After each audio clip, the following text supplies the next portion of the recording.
കൃഷ്ണ കൃഷ്ണ ഹരേ ഹരേ ഹരേ രാമ രാമ രാമ ഹരേ ഹരേ ഹരേ കൃഷ്ണ കൃഷ്ണ കൃഷ്ണ ഹരേ ഹരേ ഹരേ രാമ രാമ രാമ ഹരേ ഹരേ ഹരേ കൃഷ്ണ കൃഷ്ണ കൃഷ്ണ ഹരേ ഹരേ ഹരേ രാമ രാമ രാമ ഹരേ ഹരേ ഹരേ കൃഷ്ണ ഹരേ Krishna. Class തുടങ്ങാം കേട്ടോ. Okay മതാജി. ഹരേ കൃഷ്ണ. ഓം അജ്ഞാനതിമിരാന്ധസ്യ ജ്ഞാനാഞ്ജനശലാകയാ ചക്ഷുരുന്മീലിതം യേന തസ്മൈ ശ്രീഗുരവേ നമഃ. ശ്രീചൈതന്യമനോഭീഷ്ടം സ്ഥാപിതം യേന ഭൂതലേ സ്വയം രൂപ കഥാ മഹ്യം ദദാതി സ്വപദാന്തികം. വന്ദേഹം ശ്രീഗുരോ ശ്രീയുതപദകമലം ശ്രീഗുരും വൈഷ്ണവാംശ ശ്രീരൂപം സാഗ്രജാതം സഗണരഘുനാഥാന്വിതം താം സജീവം സാദ്വൈതം സാവധൂതം പരിജനസഹിതം ശ്രീകൃഷ്ണ ചൈതന്യദേവം ശ്രീരാധാകൃഷ്ണപാദാൻ സഗണലളിത ശ്രീവിശാഖാന്വിതംശ്ച. ഹേ കൃഷ്ണ കരുണാ സിന്ധോ ദീനബന്ധോ ജഗത്പദേ ഗോപേശ ഗോപികാന്ത രാധാകാന്ത നമോസ്തുതേ. തപ്തകാഞ്ചന ഗൗരാംഗീ രാധേ വൃന്ദാവനേശ്വരി വൃഷഭാനുസുതേ ദേവി പ്രണമാമി ഹരിപ്രിയേ. വാഞ്ചാകൽപതരൂപ്യശ്ച കൃപാ സിന്ധുഭ്യേവ ച പതിതാനാം പാവനേഭ്യോ വൈഷ്ണവേഭ്യോ നമോ നമഃ. നമാം വിഷ്ണുപാദായ കൃഷ്ണപ്രേഷ്ഠായ ഭൂതലേ ശ്രീമതേ ജയപതാക സ്വാമിൻ ഇതി നാമിനെ. നമാചാര്യപാദായ നിതായ കൃപപ്രദായിനെ ഗൗരകഥാദാമതായ നഗരഗ്രാമധാരിണി. നമാം വിഷ്ണുപാദായ കൃഷ്ണപ്രേഷ്ഠായ ഭൂതലേ ശ്രീമതേ ഭക്തിവേദാന്ത സ്വാമിൻ ഇതി നാമിനെ. നമസ്തേ സാരസ്വതേ ദേവേ ഗൗരവാണി പ്രചാരിണേ നിർവിശേഷ ശൂന്യവാദി പാശ്ചാത്യദേശധാരിണേ. ജയോ ശ്രീകൃഷ്ണ ചൈതന്യ പ്രഭോ നിത്യാനന്ദ ശ്രീ അദ്വൈത ഗദാധര ശ്രീവാസാദി ഗൗരഭക്തവൃന്ദ. ഹരേ കൃഷ്ണ കൃഷ്ണ കൃഷ്ണ ഹരേ ഹരേ ഹരേ രാമ രാമ രാമ ഹരേ ഹരേ. ഹരേ കൃഷ്ണ. അപ്പൊ നമ്മള് 18ാമത്തെ അധ്യായമാണ് പഠിച്ചുകൊണ്ടിരിക്കുന്നത് അല്ലെ. അപ്പൊ 18ാമത്തെ അധ്യായം എന്ന് പറയുന്നത് ശരിക്കും ഭഗവത്ഗീതയുടെ ഒരു സമ്മറി ആയിട്ടാണ് പറയുക. അപ്പൊ ഇതിൽ നമ്മൾ എന്താണ് പറഞ്ഞുകൊണ്ടിരിക്കുന്നത്? ഓരോ ഗുണത്തിലുള്ള ആൾക്കാരുടെ കർമ്മത്തെ കുറിച്ചിട്ടാണ് നമ്മൾ ഇതിനു മുമ്പ് പറഞ്ഞത് അല്ലെ. എന്താണ് സത്വഗുണത്തിലുള്ള ആൾക്കാരുടെ കർമ്മം എങ്ങനെയായിരിക്കും, രജോ ഗുണത്തിലുള്ള ആൾക്കാർ എങ്ങനെയായിരിക്കും, തമോ ഗുണത്തിലുള്ള ആൾക്കാരെ എങ്ങനെയായിരിക്കും. സത്വഗുണത്തിലുള്ള ആൾക്കാരെ കർമ്മം കൊണ്ട് അവർക്കും മറ്റുള്ളവർക്കും നല്ലത് നടക്കും അല്ലെ. അങ്ങനെയാണ്. ഇനി രജോ ഗുണത്തിലാണെന്നുണ്ടെങ്കിലോ നമ്മളുടെ സ്വാർത്ഥ താല്പര്യങ്ങൾക്ക് വേണ്ടിയിട്ടാണ് നടത്തുന്നത് ഓരോ കർമ്മങ്ങളും ചെയ്യുന്നത്. എന്നാൽ സത്വഗുണത്തിലുള്ളവരോ ഒരിക്കലും അവര് ഒരു റിസൾട്ട് പ്രതീക്ഷിക്കുന്നില്ല.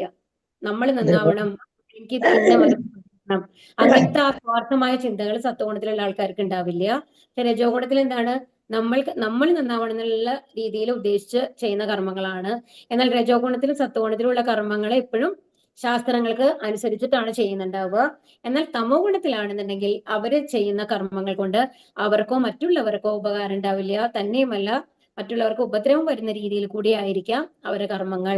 അവരൊരിക്കലും ഏത് ശാസ്ത്രങ്ങളെയും അനുസരിക്കുന്നില്ല എന്നുള്ളതാണ്. അതിനെ അഗേൻസ്റ്റ് ആയിട്ടാണ് അവരുടെ കർമ്മങ്ങളൊക്കെ ഉണ്ടാവുക. അവർക്ക് പോലും അറിയുന്നുണ്ടാവില്ല അവർ ചെയ്യുന്നത് ശരിയാണോ തെറ്റാണോ എന്നുള്ളത്. അങ്ങനത്തെ ഒരു തിങ്കിങ് അവരുടെ ഉള്ളിൽ വരില്ല എന്നുള്ളതാണ് നമ്മൾ പറഞ്ഞുകൊണ്ടിരുന്നത് അല്ലെ. ഇനി ഇവിടെ എന്താ പറയുന്നത്? 29ാമത്തെ ശ്ലോകത്തില് ബുദ്ധേർഭേദം ത്രിദേശൈവ ഗുണത ത്രിവിധം ശൃണു പ്രോച്യമാനാമശേഷേണ പൃഥക്ത്വേന ധനഞ്ജയ. ഹേ ധനഞ്ജയ, ഭൗതിക പ്രകൃതിയുടെ ത്രിഗുണങ്ങൾ അനുസരിച്ച് പലതരത്തിലുള്ള ദൃഢനിശ്ചയങ്ങളും അറിവുകളും ഉണ്ട്. അവയെക്കുറിച്ച് ഇനി വിവരിച്ചു തരാം, കേട്ടോളൂ. അപ്പൊ ഇനി എന്താ പറയുന്നത്? ഓരോരുത്തരുടെ അറിവുകൾ അവരെങ്ങനെയാണ് ഈ ത്രിഗുണങ്ങൾക്ക് അനുസരിച്ച് പ്രവർത്തിക്കുക, അവരുടെ ലൈഫിൽ അവർ വെച്ചേക്കണ ഗോൾസ് എന്നൊക്കെ പറഞ്ഞ ചിലർ വിശ്വാസങ്ങളൊക്കെ ഉണ്ടാവുമല്ലോ, അതിനെ പറ്റിയിട്ടാണ് പറയുന്നത്. അതാണ് ഇനി അടുത്ത ശ്ലോകം തൊട്ട് 30ാമത്തെ ശ്ലോകത്തിൽ തൊട്ട് പറയാൻ പോകുന്നത്.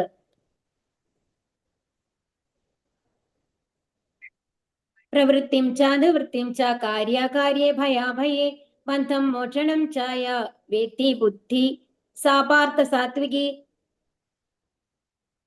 ബന്ധം മോക്ഷം ചയാ വേത്തി ബുദ്ധി സാ പാർത്ഥ സാത്വികി. കുന്തിപുത്ര, ചെയ്യേണ്ടതും ചെയ്തുകൂടാത്തതും എന്ത്, ഭയപ്പെടേണ്ടതും ഭയപ്പെടേണ്ടാത്തതും എന്ത്, ബന്ധത്തിനും മോക്ഷത്തിനും കാരണമാവുന്നത് എന്ത് എന്നെല്ലാം പറയുന്നതാണ് സാത്വികമായ ബുദ്ധി. ഇനി ഓരോരുത്തരുടെ ബുദ്ധി എങ്ങനെയായിരിക്കും എന്നുള്ളതാണ് പറയുന്നത്. അതായത് തിങ്കിങ് അവരുള്ളിൽ നിന്ന് എങ്ങനെയാണ് വരിക ഓരോ കാര്യങ്ങൾ എന്നുള്ളത്. ഇവിടെ എന്താ പറയുന്നത്?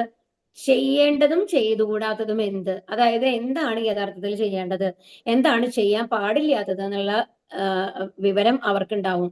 അവർക്ക് കൺഫ്യൂഷൻസ് ഒന്നും ഉണ്ടാവില്ല. ഒരു കാര്യം വരുമ്പോൾ ഇങ്ങനെയാണ് ചെയ്യേണ്ടത് എന്നുള്ളത് ആ ഉള്ളിൽ നിന്നുള്ള ഒരു ബോധം ഉണ്ടാവും.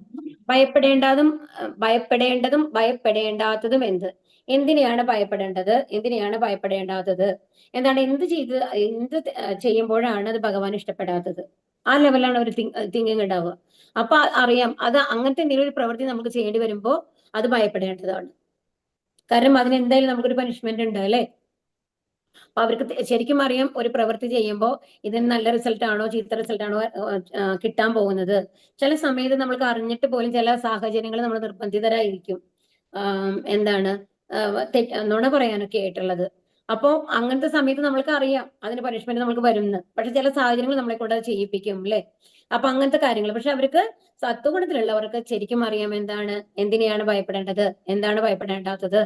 ബന്ധത്തിനും മോക്ഷത്തിനും കാരണമാവുന്നത് എന്ത്, അപ്പൊ ബന്ധത്തിനും മോക്ഷത്തിനും എന്താണ് കാരണം, അതായത് മോക്ഷം എങ്ങനെ നമ്മൾ ഇരുന്ന് കഴിഞ്ഞാൽ എങ്ങനത്തെ പ്രവൃത്തികൾ ചെയ്താലാണ് നമുക്ക് മോക്ഷം കിട്ടുക, അതല്ല എങ്ങനത്തെ പ്രവൃത്തികൾ ചെയ്താണ് ഈ ഭൗതിക ലോകത്തിലേക്ക് വീണ്ടും വീണ്ടും നമ്മൾ അറ്റാച്ച്ഡ് ആയിട്ട് ഇരിക്കുക. ഇതൊക്കെ ആർക്കറിയാം? സത്വഗുണത്തിൽ ഉള്ള ആൾക്കാർക്ക് അറിയാം. അപ്പൊ ഇതെല്ലാം അറിയുന്നതാണ് സാത്വികമായ ബുദ്ധി. അപ്പൊ ഇവിടെ നമ്മൾ മനസ്സിലാക്കേണ്ട ഒരു കാര്യം എന്താണെന്നുണ്ടെങ്കിൽ, അപ്പൊ ഈ ബുദ്ധി എങ്ങനെയാണ് സത്വഗുണത്തിലുള്ള ആൾക്കാർക്ക് കിട്ടുന്നത്, അപ്പൊ ബാക്കിയുള്ളവർക്കും എന്തുകൊണ്ട് ആ ബുദ്ധി വരുന്നില്ല എന്നുള്ളത് ചോദിച്ചു കഴിഞ്ഞാല്, ഭഗവാൻ ഇപ്പൊ നമ്മുടെ ഉള്ളില് നമ്മള് പരമാത്മാ രൂപത്തിൽ ഭഗവാൻ ഉണ്ട് എന്ന് പറഞ്ഞു അല്ലെ. ആ ഭഗവാൻ നമ്മളെ ഗൈഡ് ചെയ്യണമെങ്കിൽ ഇപ്പൊ നമ്മൾക്ക് എപ്പോഴും വരുന്ന ഒരു സംശയമാണ്. കാരണം നമ്മുടെ ഉള്ളിൽ നിന്ന് എന്തെങ്കിലും ഒരു പ്രവൃത്തി നമുക്ക് ചെയ്യണം എന്ന് അതിനു മുമ്പ് വന്നു കഴിഞ്ഞിട്ട് നമ്മുടെ ഉള്ളിൽ നിന്ന് ഒരു ഇത് വരും, ചെയ്യണം അല്ലെങ്കിൽ ചെയ്യണ്ട എന്നുള്ള മരുത്ത്. രണ്ട് കൺഫ്യൂഷൻ ആയിട്ട് നിറയെ സന്ദർഭങ്ങളിൽ നമ്മളുടെ മനസ്സിനുള്ളിൽ വരാറുണ്ട്.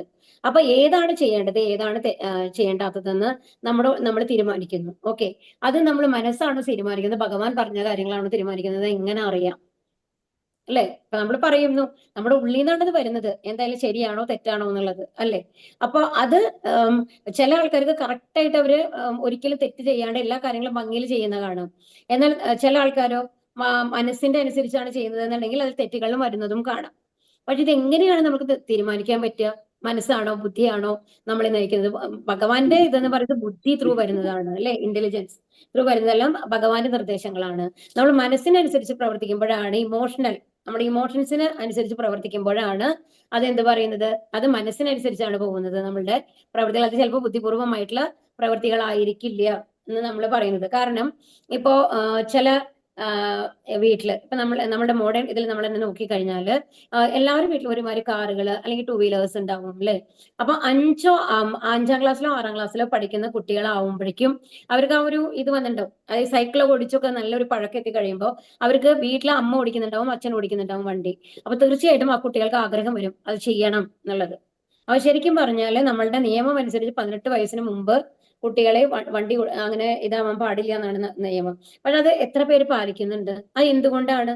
അപ്പൊ എല്ലാവരുടെ ഉള്ളിലും ഒരു ആഗ്രഹം, എന്റെ മോൻ എല്ലാം പഠിച്ച് വേറെ ലെവലിൽ ഇരിക്കണം എന്നുള്ള ഒരാഗ്രഹം. രണ്ടാമത്തെ കാര്യം എന്താണ്? എന്താ പറയാ, കുട്ടിയുടെ നിർബന്ധം. ആ കുട്ടി പറഞ്ഞു അമ്മ എനിക്ക് എന്തായാലും വേണം. അതിന് ഭയങ്കര വാശിയായിരിക്കും. ചിലപ്പോൾ അടുത്ത വല്ലാണ്ട് ദൂരെയുള്ള സ്കൂളെന്നല്ല, എന്നാലും പോയി വരുന്ന സ്ഥലങ്ങളാണെങ്കിൽ ഞാൻ 2 വീലർ അമ്മ ഒരു ദിവസമൊക്കെ ഇന്ന് സാറ്റർഡേ അല്ലേ, ഇന്ന് ഓവറായിട്ട് ഇതൊന്നും ഉണ്ടാവില്ല, അപ്പൊ അത് കാരണം കൊണ്ട് ഞാൻ അമ്മയുടെ വണ്ടി എടുത്തിട്ട് പോവാ. ഇതേപോലെ എല്ലാം അല്ലേ, സാറ്റർഡേ അമ്മയ്ക്ക് ലീവായിരിക്കും, അമ്മ ജോലിക്ക് പോകണം അമ്മയാണെന്നുണ്ടെങ്കിൽ. അപ്പോ അതെങ്ങനെയാണ്? അപ്പോ അതെന്ന് പറഞ്ഞ് ശരിയാണോ നമ്മൾ ശരിക്കും ചെയ്യുന്നത്? അല്ല. കാരണം ആ കുട്ടിക്ക് അതിനുള്ള പക്വതയായിട്ടില്ല.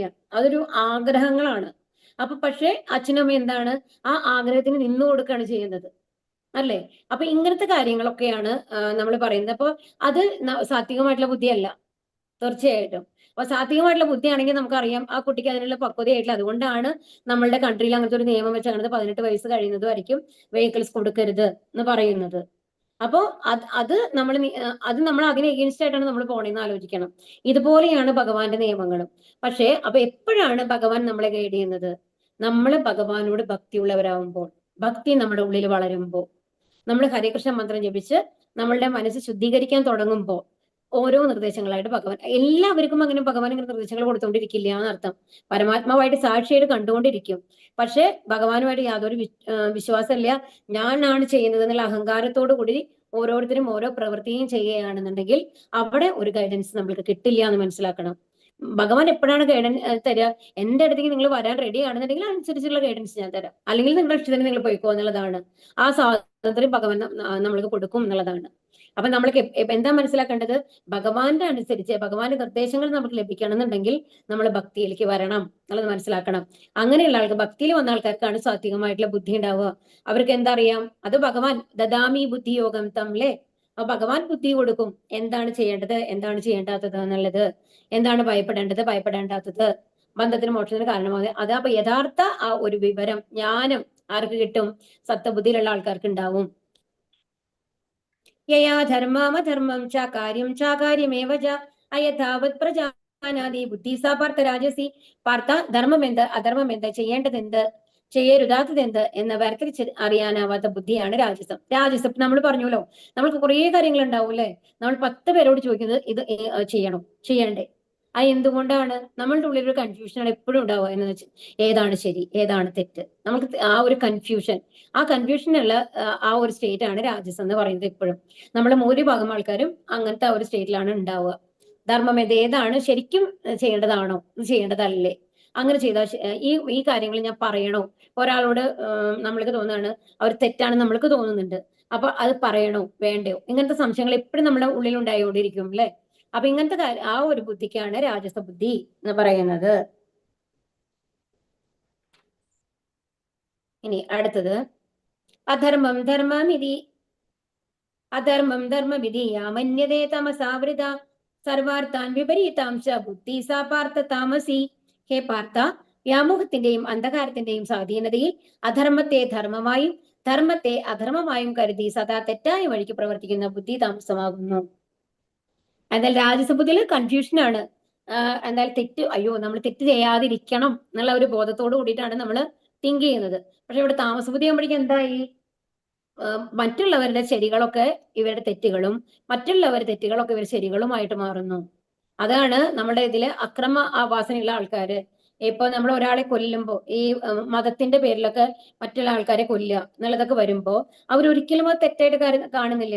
അപ്പൊ അവരിപ്പോ പോലീസ് പിടിച്ചുകൊണ്ട് ഇട്ട് കഴിഞ്ഞാലും അവർ ഒരിക്കലും സമ്മതിക്കില്ല അവർ തെറ്റാണ് ചെയ്തതെന്ന്. അവർ ശരിയാണ്, അതിൽ പനിഷ്മെന്റ് ഞാൻ സ്വീകരിച്ചാലും കുഴപ്പമില്ല, ബട്ട് ഞാൻ ചെയ്തത് ശരിയാണ്, അതിൽ ഉറച്ചാണ് അവർ വിശ്വസിച്ച് ഇരിക്കുന്നുണ്ടാവുക. കാരണം എന്താണെന്നുണ്ടെങ്കിൽ അത്രയ്ക്കും ദൃഢമാണ് അവർക്ക് ആ ഒരു എനിമിറ്റി വന്നിരിക്കുന്നത്, അവരുടെ ഉള്ളിൽ ശത്രുത. അപ്പൊ നമ്മൾ ഏത് സാഹചര്യങ്ങളിലാണ്, അപ്പൊ ഏത് സംസർഗത്തിലാണ്, അപ്പൊ ഈ തമോ ഗുണം, രജോ ഗുണം, സത്വഗുണം എന്നൊക്കെ പറയുമ്പോൾ നമ്മൾ എന്താ മനസ്സിലാക്കേണ്ടതെന്നുണ്ടെങ്കിൽ ഏത് ആൾക്കാരോടാണോ നമ്മൾ പഴകുന്നത് ആ ഗുണങ്ങൾ നമ്മൾക്കൊരു ഇത് മാതിരിയാണ്, നമ്മുടെ സാംക്രമിക രോഗം മാതിരിയാണ്. ഒരാൾക്കൊരു ഫ്ലൂ വന്നു കഴിഞ്ഞു കഴിഞ്ഞാല് തൊട്ടപ്പുറത്തുള്ള എല്ലാ ആൾക്കാർക്കും എന്താ പറയാ, അത്രയും ഫാസ്റ്റാണ് അടുത്തടുത്തുള്ള ആൾക്കാർക്ക് കിട്ടുക അല്ലെ. ഒരു സ്കൂളൊക്കെ പോയി ഒരു കുട്ടിക്ക് ഉണ്ടായാൽ മതി, എല്ലാ കുട്ടികൾക്കും വരണ മാതിരിയായിരിക്കും. അപ്പൊ അതുപോലെ തന്നെയാണ് ഇതും. നമ്മളുടെ ക്യാരക്ടർ, നമ്മളുടെ സ്വഭാവം രൂപീകരിക്കപ്പെടുന്നത് നമ്മൾക്ക് ജന്മന കുറച്ച് ഗുണങ്ങൾ ഉണ്ടെന്ന് പറഞ്ഞു പോലെ, സത്വഗുണമാണോ രജോ ഗുണമാണോ തമോ ഗുണമാണോ, അത് നമ്മുടെ കഴിഞ്ഞ ജന്മങ്ങളിലെ പ്രവൃത്തികൾക്ക് അനുസരിച്ച് നമ്മൾക്ക് കിട്ടും. പക്ഷേ പിന്നെന്താണ്, ഈ ജന്മത്തിൽ നമ്മൾ ആരുമായിട്ടാണ് സമ്പർക്കം വെച്ചേക്കണത്. പക്ഷെ പറഞ്ഞു ഭഗവാൻ നമ്മൾക്ക് ആ ഒരു കഴിവ് തന്നിട്ടുണ്ട്. എന്ത്? ഏത് ഗുണത്തിൽ നിന്നും മേലേക്ക് പോകാനുള്ള ഒരു കഴിവോ താഴത്തേക്ക് പോകാനുള്ളതോ ഉണ്ട്. കഴിവ് കേടും നമ്മൾക്ക് തന്നിട്ടുണ്ട് അല്ലെ, ആ സ്വാതന്ത്ര്യം നമ്മൾക്കുണ്ട്. അപ്പോ നമ്മൾ ഏത് തമോ ഗുണത്തിൽ ഉള്ള ഒരു ഫാമിലിയിൽ നമ്മൾ ജനിച്ചു കഴിഞ്ഞാലും നമ്മളുടെ പ്രവർത്തികൾ കൊണ്ട് നമുക്ക് സത്വഗുണത്തിലേക്ക് ഉയരാം, നമ്മളൊരു ബ്രാഹ്മണനായിട്ട് മാറാം. ഗുണകർമ്മ വിഭാഗശകയാണ്. അതായത് ഒരു ബ്രാഹ്മണൻ എന്ന് പറയുന്നത് ജന്മനാൽ ബ്രാഹ്മണനാണോ എന്നുള്ളതല്ല. അങ്ങനെയാണെങ്കിൽ അശ്വത്ഥമാവ് ബ്രാഹ്മണ ഗുണം കാണിക്കേണ്ടതാണ് അല്ലെ. പക്ഷെ അശ്വത്ഥമാവ് ഒരിക്കലും ബ്രാഹ്മണ ഗുണം കാണിച്ചിട്ടില്ല. ഇപ്പോ ഒരു ഇതുണ്ട്, സ്റ്റോറി ഉണ്ട്, പ്രഭുപാദയുടെ അതിലെ ലെക്ചേഴ്സിൽ പറയുന്നതാണ്. എന്നുണ്ടെങ്കിൽ അശ്വത്ഥമാവ് കൃഷ്ണനോട് ചോദിക്കും ഇത്രേ, വന്നു കഴിഞ്ഞിട്ട് എനിക്ക് ഒരു ദിവസത്തേക്ക് അങ്ങയുടെ ബ്രഹ്മാസ്ത്രം വേണം എന്ന് ചോദിക്കുമെന്ന്. അപ്പോ ആ ഭഗവാൻ പറയും, എനിക്ക് ഇന്ന് ബ്രഹ്മാസ്ത്രം കൊണ്ട് പ്രത്യേകിച്ച് ഉപയോഗമൊന്നുമില്ല, എടുത്തോളൂ എന്ന് പറയും. അത് ഭയങ്കര കാരുണ്യവാനാണല്ലോ ഭഗവാൻ. അപ്പൊ എടുത്തോളൂ എന്ന് പറയും. അശ്വത്ഥമാവാണെന്നുണ്ടെങ്കിൽ അല്ല, സോറി കേട്ടോ, ബ്രഹ്മാസ്ത്രം അല്ല, സുദർശന ചക്രം, തെറ്റി പറഞ്ഞതാണ്. ഭഗവാന്റെ കയ്യിൽ സുദർശന ചക്രം ആണല്ലോ. അപ്പൊ സുദർശന ചക്രം എനിക്ക് ഒരു ദിവസത്തേക്ക് എനിക്ക് വേണം എന്ന് പറയുകയാണ് ആര്? അശ്വത്ഥമാവ്. അപ്പൊ എന്നിട്ട് അപ്പൊ ഭഗവാൻ പറയും എടുത്തോളൂ, വളരെ സന്തോഷത്തോടുകൂടി പറയും, എടുത്തോളൂ, ഒരു ദിവസം അല്ലെങ്കിൽ 2 ദിവസം വെച്ചോളൂ എന്ന് പറയും അശ്വത്ഥമാവിനോട്. അശ്വത്ഥമാവ് എന്നിട്ട് സുദർശന ചക്രം എടുക്കാൻ നോക്കുകയാണ് ഭഗവാന്റെ കയ്യിൽ നിന്ന്. ആ സുദർശന ചക്രത്തിന്റെ വെയിറ്റ് എന്ന് പറയുന്നത് ഈ 3 ലോകങ്ങളും കാളും വെയിറ്റ് കൂടുതലാണ് അത്രേ ശരിക്കും പറഞ്ഞാൽ. അപ്പൊ ഭഗവാൻ എത്ര സരളമായിട്ടാണ് അത് വഹിച്ചുകൊണ്ട് നടക്കണമെന്ന് ആലോചിച്ച് നോക്കണം. അപ്പൊ അശ്വത്ഥമാവനാണെങ്കിൽ തൊടാനും കൂടി പറ്റണില്ല, അത് എടുക്കാൻ സാധിക്കുന്നേ ഇല്ല, അങ്ങനത്തെ ഒരു അവസ്ഥയിലാണുള്ളത്. അപ്പം എന്നിട്ട് വിഷമമായി പറയില്ലേ, എനിക്ക് ഇതൊന്നും എടുക്കാൻ പറ്റില്ല, അപ്പൊ കാര്യമില്ല എന്ന് പറഞ്ഞ് ഇതാവും അശ്വത്ഥമാവ് സമാധാനായി.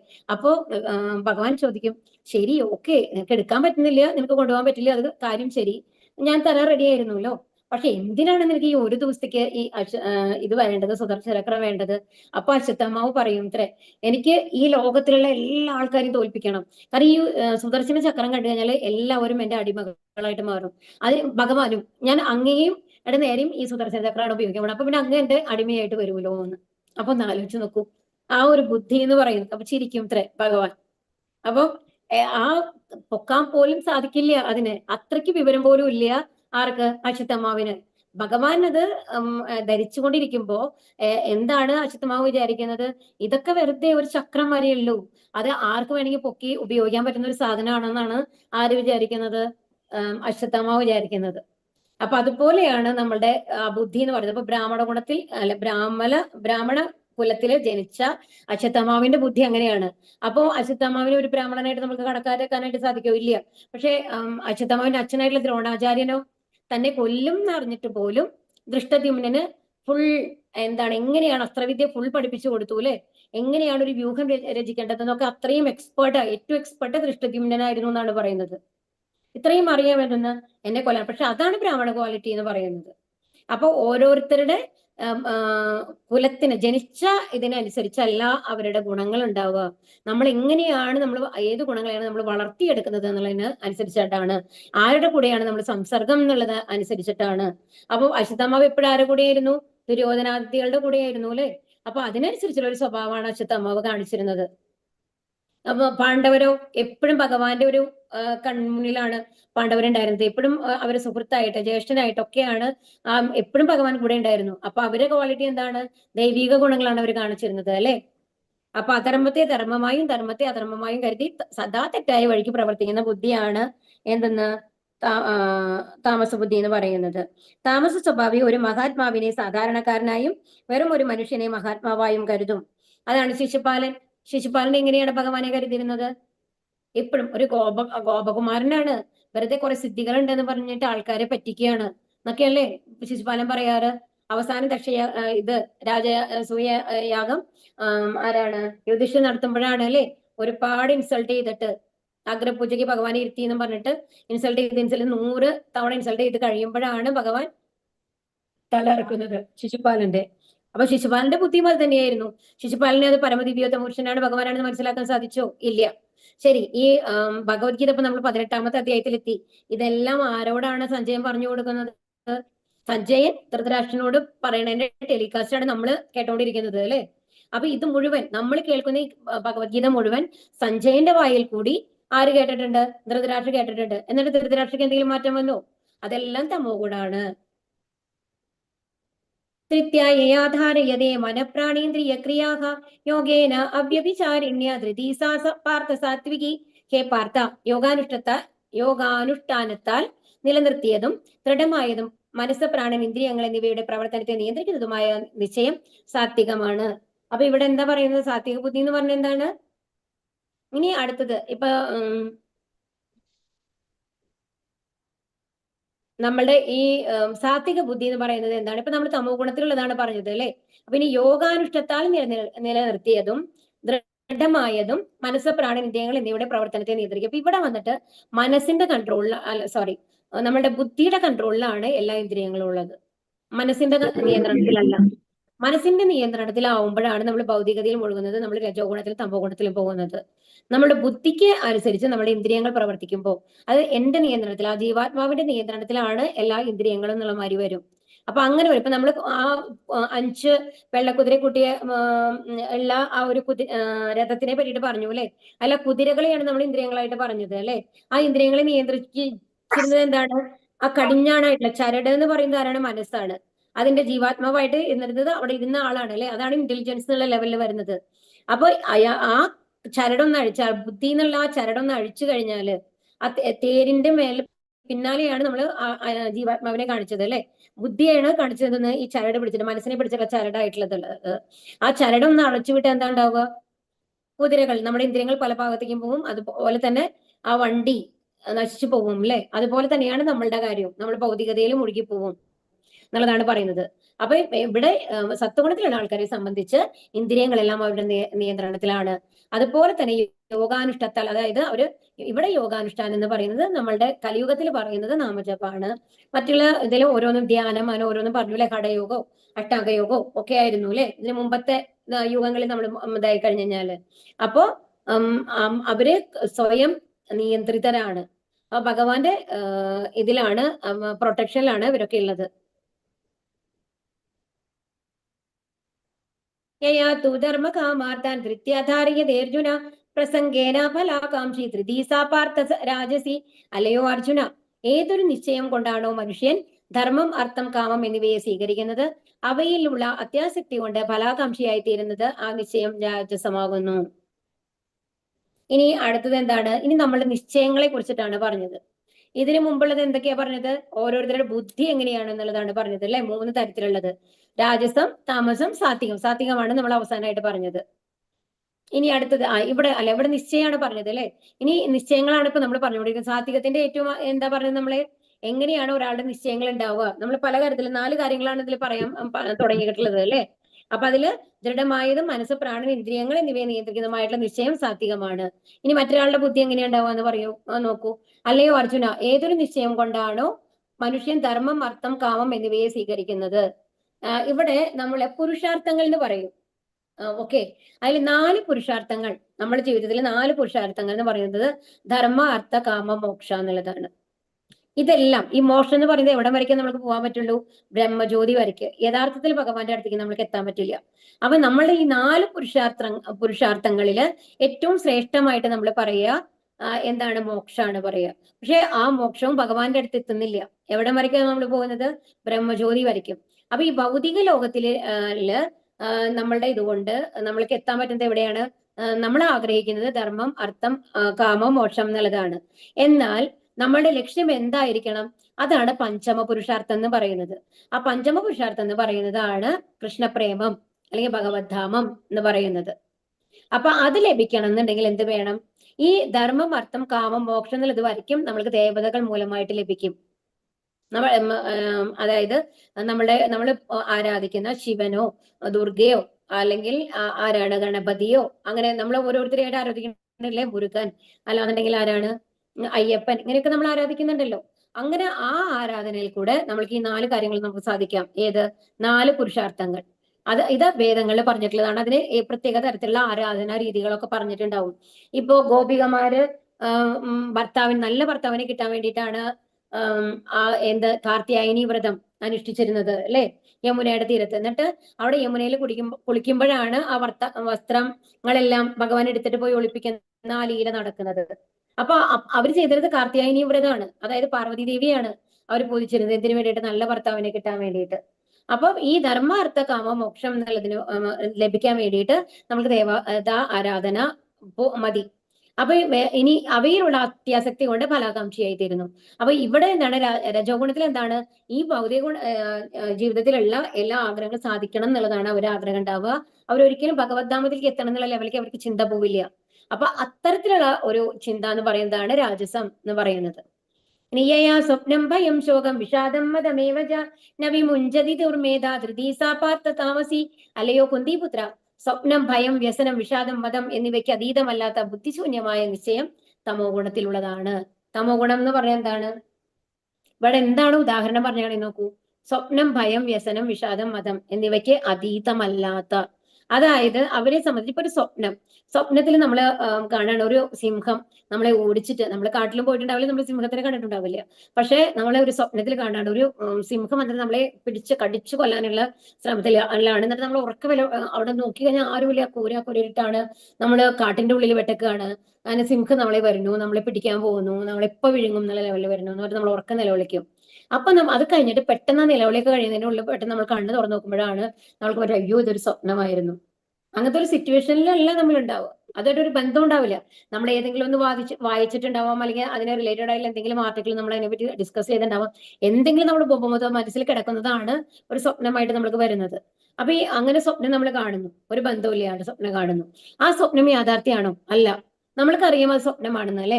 പക്ഷെ ഈ തമോ ഗുണത്തിലുള്ള ആൾക്കാര് ഈ ഭൗതിക ജീവിതത്തെ ഒരു സ്വപ്നമാരിയാണ് കാണുന്നത് എന്ന്. അതാണ് നമ്മൾ അനുഭവിക്കുന്നു, എല്ലാം നമ്മൾ ചെയ്യുന്നു, നമ്മൾ അനുഭവിക്കുന്നു. അവിടെ ദൈവമില്ല.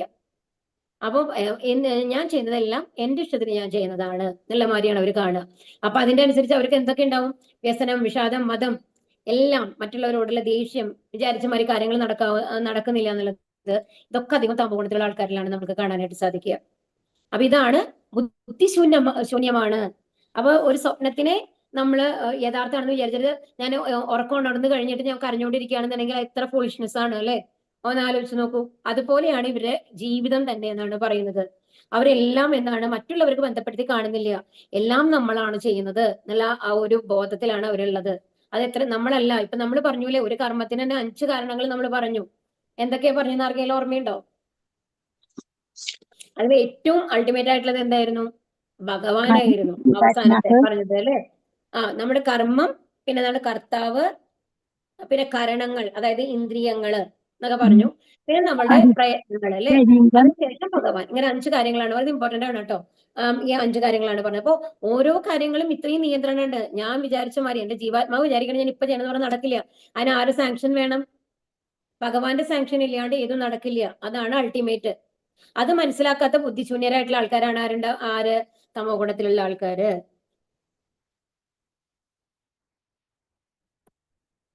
സുഖം തിദാനീം ത്രിവിധം ശൃണു മേ ഭരതർഷഭ അഭ്യാസാരമതേ യത്ര ദുഃഖാന്തം നാനി ഗച്ഛതി. ഹേ ഭരതർഷഭ, ബദ്ധനായ ജീവാത്മാവ് ആസ്വദിക്കുകയും ആ ആസ്വാദനത്തിലൂടെ ചിലപ്പോൾ സകല ക്ലേശങ്ങളിൽ നിന്ന് മുക്തി നേടുകയും ചെയ്യുന്ന സുഖത്തെ പറ്റി ഇനി പറയാം. ഇനി എന്താണ്? ഇനി സുഖങ്ങളെ പറ്റിയിട്ട് ആണ് പറയുന്നത്. അപ്പൊ ഇത് 3 തരത്തിലാണ്. ഈ സുഖങ്ങളും ജീവാത്മാവ് അനുഭവിക്കും. നമ്മൾ സുഖം ദുഃഖം എന്നൊക്കെ പറയുന്നുണ്ടല്ലോ, ആ സുഖങ്ങള് 3 തരത്തിലുണ്ടെന്നാണ് പറയുന്നത്. യത്തദഗ്രേ വിഷമിവ പരിണാമേ മൃദോമപമം തത്സുഖം സാത്വികം പ്രോക്തം ആത്മബുദ്ധി പ്രസാദജം. ആത്മസാക്ഷാത്കാരത്തിനുള്ള യത്നത്തിൽ മനസ്സിനെയും ഇന്ദ്രിയങ്ങളെയും നിയന്ത്രിക്കാനും മനസ്സിനെ ആത്മാവിൽ കേന്ദ്രീകരിക്കുവാനുമായി പല നിയമ നിബന്ധനകളും വഴങ്ങേണ്ടതുണ്ട്. കർക്കശങ്ങളാണ് അവയെല്ലാം, വിഷം പോലെ കൈപ്പേറിയതാണ്. അവയെ വേണ്ടും വിധം അനുഷ്ഠിച്ചാലാകട്ടെ അതീന്ദ്രിയാവസ്ഥയിലെത്താം. ജീവിതത്തിലെ അമൃതാസ്വാദനം അന്ന് ആരംഭിക്കുകയായി. ഇപ്പൊ എന്താ പറയുന്നത്? ആത്മസാക്ഷാത്കാരത്തിനായുള്ള യത്നത്തിൽ മനസ്സിനെയും ഇന്ദ്രിയങ്ങളെയും നിയന്ത്രിക്കാനും, അതായത് നമ്മുടെ മനസ്സിനെയും ഇന്ദ്രിയങ്ങളെയും നിയന്ത്രിക്കാനായിട്ട് നമ്മളോട് എന്താ പറഞ്ഞിട്ടുള്ളത്? നമ്മൾ എന്താ ചെയ്യേണ്ടത്? ഹരേ കൃഷ്ണ മന്ത്രം ജപിക്കാനാണ് നമ്മളോട് പറഞ്ഞത്, അല്ലെ? ഇന്ദ്രിയങ്ങളെ നിയന്ത്രിക്കണമെങ്കിൽ. കാരണം ഭഗവാന്റെ മായാശക്തിയാണ് ഏത്? ഈ മഹാമായ എന്ന് പറയുന്നത്. അതായത് ഈ ഇന്ദ്രിയങ്ങളെ നിയന്ത്രിക്കുന്നത് നമ്മളുടെ പ്രകൃതി ഗുണങ്ങൾ ആയിട്ട് വരുന്നതാണ്, അല്ലെ? അപ്പൊ ആ ഇന്ദ്രിയങ്ങളെ നിയന്ത്രിക്കണം എന്നുണ്ടെങ്കിൽ നമ്മൾ എന്ത് ചെയ്യണം? ഭഗവാന്റേതായതുകൊണ്ട് അത് അത്രയും ശക്തിയേറിയതാണ്. അത് അത്ര പെട്ടെന്നൊന്നും അതിനെ കീഴടക്കാനായിട്ട് സാധിക്കില്ല. അപ്പൊ അത് സാധിക്കണം എന്നുണ്ടെങ്കിൽ എന്ത് വേണം? നമ്മള് ഭഗവാനെ ആശ്രയിക്കണം. ഭഗവാനെ ആശ്രയിക്കാണ്ട്. അപ്പൊ ഭഗവാൻ എങ്ങനെയാണ് ആശ്രയിക്കുന്നത്? ഭഗവാന്റെ നാമങ്ങൾ ചൊല്ലിയിട്ട്. അപ്പോ ഈ കലിയുഗത്തിലുള്ള യജ്ഞം എന്താണ്? സങ്കീർത്തന യജ്ഞാണ്, അല്ലെ? അപ്പൊ സങ്കീർത്തന യജ്ഞം കൊണ്ടാണ് നമ്മൾക്ക് എന്ത് ചെയ്യാനായിട്ട് സാധിക്കുള്ളൂ? ഈ മനസ്സിനെ നിയന്ത്രിക്കാനൊക്കെ സാധിക്കുള്ളൂ, ഇന്ദ്രിയങ്ങളെ നിയന്ത്രിക്കുക. അതുപോലെ തന്നെ മനസ്സിനെ ആത്മാവിൽ അതുപോലെ മനസ്സിനെ ആത്മാവിൽ കേന്ദ്രീകരിക്കുക. അതായത് നമ്മുടെ ചിന്ത വന്നിട്ട് ഭഗവാനിലേക്ക് കൊണ്ടുവരിക.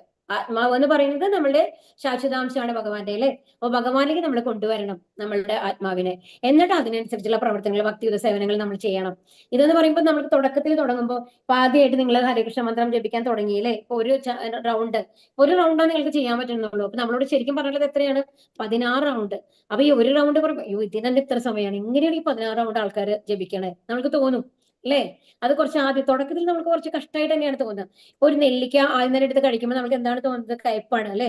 അവസാനം കഴിച്ച് ചവച്ചിറക്കി ഇറക്കി വരുമ്പോൾ ലാസ്റ്റ് നമുക്ക് മധുരം അനുഭവപ്പെടും. അതുപോലെ തന്നെയാണ് നമ്മൾ പറഞ്ഞു എന്താണ് ജോണ്ടിസ്, മഞ്ഞപ്പിത്തത്തിന് ഉള്ള ശരിക്കും പ്രകൃതിദത്തമായിട്ടുള്ള മരുന്ന് എന്ന് പറയുന്നതാണ് കരിമ്പിന്റെ ജ്യൂസ് എന്ന് പറയുന്നത്. കടിച്ച് കടിച്ച് ആ ജ്യൂസ് കഴിക്കുക എന്നുള്ളത്. പക്ഷെ അത് വായിക്ക് ഒരു രുചിയുടെ ഫുൾ കയ്പായിരിക്കും ആ ഇതിന്റെ മഞ്ഞപ്പിത്തം അസുഖമുള്ള സമയത്ത്. അപ്പൊ ഇത് മരുന്നായിട്ട് കൊടുത്തു കഴിഞ്ഞാലും വായിലേക്ക് വെക്കുമ്പോഴേക്കും അതിന് കളയാൻ തോന്നുക കച്ചട്ട്. അപ്പൊ അത് കഴിക്കാനായിട്ട് തോന്നില്ല. പക്ഷെ എന്താണ്, വേറെ നിവൃത്തിയില്ല, അവര് ഡോക്ടർ തന്നിട്ടുള്ളത് അതാണ്. അപ്പൊ അതുകൊണ്ട് അത് നമ്മൾ റെഗുലർ ആയിട്ട് കഴിച്ചു കഴിഞ്ഞാൽ അത് പതുക്കെ പതുക്കെ ആ അസുഖം മാറുന്നാണ് പറയുന്നത്. ആ അസുഖം മാറി കഴിയുമ്പോൾ നമ്മൾക്ക് എന്ത് ചെയ്യും, ശരിക്കും ആ കരിമ്പ് ജ്യൂസിന്റെ സ്വീറ്റ്നെസ് നമ്മൾക്ക് അനുഭവപ്പെടാനായിട്ട് തുടങ്ങും.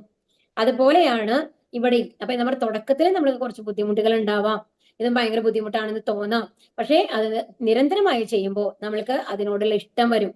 അങ്ങനെ ഇഷ്ടം വരുമ്പോ ഇപ്പം പദം വന്നിട്ട് വളരെയധികം ബുദ്ധിമുട്ടൊന്നും പറയുന്നില്ല. എന്താ പറയുന്നത്, 16 റൗണ്ട് ജപിക്കാൻ ആഗ്രഹമുള്ള ആൾക്കാരോട് പറയുന്നത് തുടക്കത്തിലൊക്കെ ഒരുമിച്ച് ഇരുന്ന് ചെയ്യേണ്ട ആവശ്യമില്ല. ഇപ്പൊ നിങ്ങൾക്ക് 4 റൗണ്ട്, ഇപ്പൊ ഒരു റൗണ്ടുള്ള ആൾക്കാർ 2 റൗണ്ടോ 3 റൗണ്ടോ ആക്കണം എന്ന് വിചാരിക്കുന്നുണ്ട്. പക്ഷെ സാധിക്കുന്നില്ല. ഒരുമിച്ച് ഇരുന്ന് ചെയ്യാൻ പറ്റില്ല എന്നുണ്ടെങ്കിൽ എന്ത് ചെയ്യണം, ഒരു നിയമം വെക്കുക. എന്താണ്, 7 മിനിറ്റ് അല്ലേ വേണ്ടു ഒരു റൗണ്ട് ചെയ്യാൻ, 7-7.5 മിനിറ്റ് അല്ലെങ്കിൽ 8 മിനിറ്റ് ആണ് വേണ്ടു ഒരു 108 തവണ ജപിക്കാനായിട്ട്.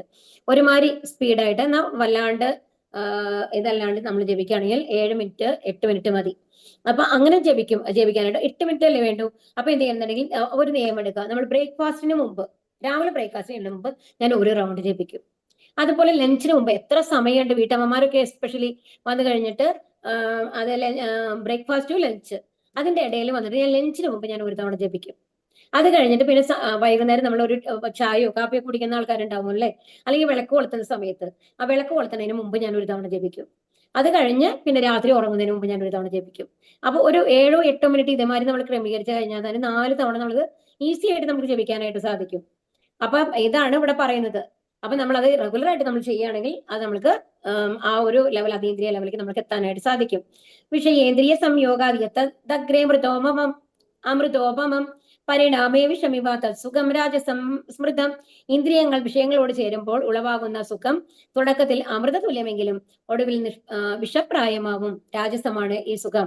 ഇത് എന്താ പറയുന്നതാണെങ്കിൽ നമ്മൾക്ക് എല്ലാം ഭൗതിക കാര്യങ്ങളൊക്കെ അത്രയും ഇൻട്രസ്റ്റ് ആണ് അല്ലെ. അപ്പൊ അതാ പറഞ്ഞത്, നമ്മൾ ഇതിനു മുമ്പ് പലതവണ പറഞ്ഞതാണ്, ഒരു വീട് നമ്മൾ കെട്ടണം എന്ന് വിചാരിച്ചു, നമ്മൾ എങ്ങനെയെങ്കിലുമൊക്കെ കടം വാങ്ങി ലോൺ എടുത്തു, അതൊക്കെ ചെയ്ത് നമ്മൾ വീടൊക്കെ കെട്ടി കഴിഞ്ഞപ്പോ ആണ് മനസ്സിലാവുന്നത് നമ്മുടെ ഇൻസ്റ്റാൾമെന്റ് നമ്മൾ കെട്ടേണ്ട തുക നമ്മൾക്ക് അറേഞ്ച് ചെയ്യാൻ പറ്റുന്നില്ല. വളരെയധികം. അപ്പം അതിന് ബാക്കി എല്ലാ കാര്യങ്ങളും നമ്മൾ ഉപേക്ഷിക്കേണ്ടി വരികയാണ് അതിന് വേണ്ടിയിട്ട്. അപ്പോൾ നമുക്ക് തന്നെ ഒരു ഫ്രസ്ട്രേഷൻ ആണ്, ഏത് കാര്യം വിചാരിച്ച മാതിരി ചെയ്യാൻ പറ്റുന്നില്ല, ഭയങ്കര ടൈറ്റ് ആണ്. അങ്ങനത്തെയൊക്കെ വരുമ്പോൾ നമുക്ക് ഒരുമാതിരി ഫ്രസ്ട്രേഷൻ ആണ് വരിക അല്ലെ. അപ്പൊ ഇതാണ് നമുക്കൊരു ആദ്യത്തെ ഇതെന്തായിരുന്നു, നമുക്ക് വീട് വേണം, വീട് കിട്ടി കഴിഞ്ഞിട്ട് നമുക്ക് സന്തോഷിക്കാൻ പറ്റുന്നുണ്ടോ? ഇല്ല. കാരണം അതിന്റെ കടമെങ്കിലും വീട്ടണം, അതിന്റെ ടെൻഷനാണ്. അപ്പൊ കടം നമ്മളൊക്കെ തന്ന ആൾക്കാരും കൂടി നമ്മളോട് ചോദിക്കാൻ തുടങ്ങുകയാണ്, നമ്മൾക്ക് തിരിച്ചു കൊടുക്കാൻ സാധിക്കുന്നില്ല, അങ്ങനത്തെ ടെൻഷൻസ്. അപ്പൊ ഇതിലെന്താ പറയുന്നതാണെങ്കിൽ തുടക്കം നമ്മൾക്ക് ഒരുപാട് അമൃത തുല്യമായിട്ട് തോന്നുകയാണെന്നുണ്ടെങ്കിലും പോകെ പോകെ എന്തായിട്ട് വരും, അതിന് അതിന്റെ എഫക്ട്സ്. അതുപോലെ തന്നെ ഇപ്പൊ ഈ ഡ്രിങ്ക്സ് ഒക്കെ കഴിക്കുന്ന ആൾക്കാരാണെങ്കിൽ തുടക്കത്തിൽ ഒരു രസമായിട്ട് പിള്ളേരൊക്കെ കൂട്ടുകാരൊക്കെ കൂടി ഒരു സിഗരറ്റ് വലിക്കുന്നു, ആ ഒരു മുറി ബീഡി അങ്ങനെ എന്തെങ്കിലുമൊക്കെ അങ്ങനെയൊക്കെ ആയിട്ട് ഇവർ തുടങ്ങുകയാണ്. ഒരു രസമല്ലേ. അപ്പൊ ഇതിലിപ്പോ എന്താവണം, ഒരു തവണ ഒരു ലേശം ഇത് വലിച്ചോണ്ട് എന്താവാൻ പോണേ, എന്റെ ലങ്സിന് എന്താവാൻ പോണേ. പക്ഷെ അതൊരു ഹാബിറ്റായി മാറി കഴിയുമ്പോഴോ അതിൽ നിന്ന് നമുക്ക് ഊരാൻ പറ്റില്ല. അപ്പോഴാണ് മനസ്സിലാവുക നമ്മുടെ ലങ്സിന് പ്രോബ്ലം, ആകെ മൊത്തം ഇഷ്യൂസ് ഒന്നും ബാക്കിയില്ല, നമ്മൾ മരിക്കുന്ന ലെവലിൽ എപ്പോഴും കഫക്കെട്ട് വരുന്നു, ആ ലെവൽ അസുഖങ്ങൾ വരുന്നു, അനുഭവിക്കുകയാണ്.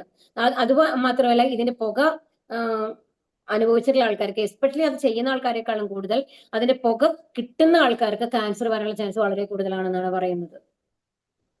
അവര് പുറത്തേക്ക് ഇതായി വിടുകയാണല്ലോ, അവരെക്കാളും കൂടുതൽ എഫക്ട് വരിക പുറത്തത് അവരെ കൂടെയുള്ള ആൾക്കാർക്ക്, അവരുടെ ഭാര്യയോ മക്കളോ അവരൊക്കെ അങ്ങനെയുള്ള ഇത്. അപ്പൊ ഇതൊക്കെ എന്ന് പറയുമ്പോൾ എന്താണ്, തുടക്കത്തിൽ നമുക്ക് തോന്നും ഇതൊക്കെ നല്ലതാണ്, എന്നാൽ ഒരു എൻജോയ്മെന്റ് ആണ്.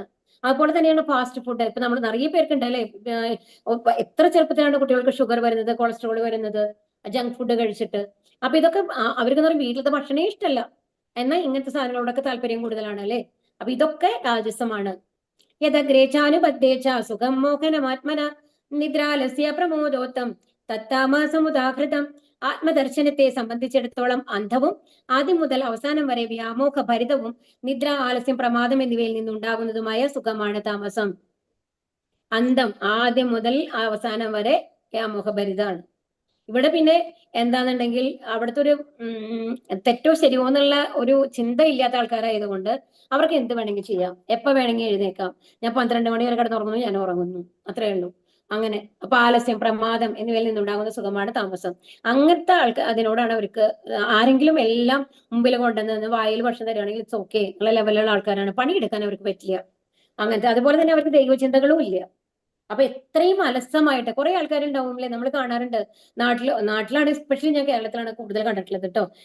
കുറെ ആൾക്കാരൊക്കെ എന്താണ്, ചിലപ്പോൾ ജോലിയൊന്നും അത്ര പെട്ടെന്ന് കിട്ടിയിട്ടുണ്ടാവില്ല. അപ്പൊ എപ്പോഴെങ്കിലും ഒരു ജോലി കിട്ടുമ്പോൾ അവരത് പോയി ചെയ്യും.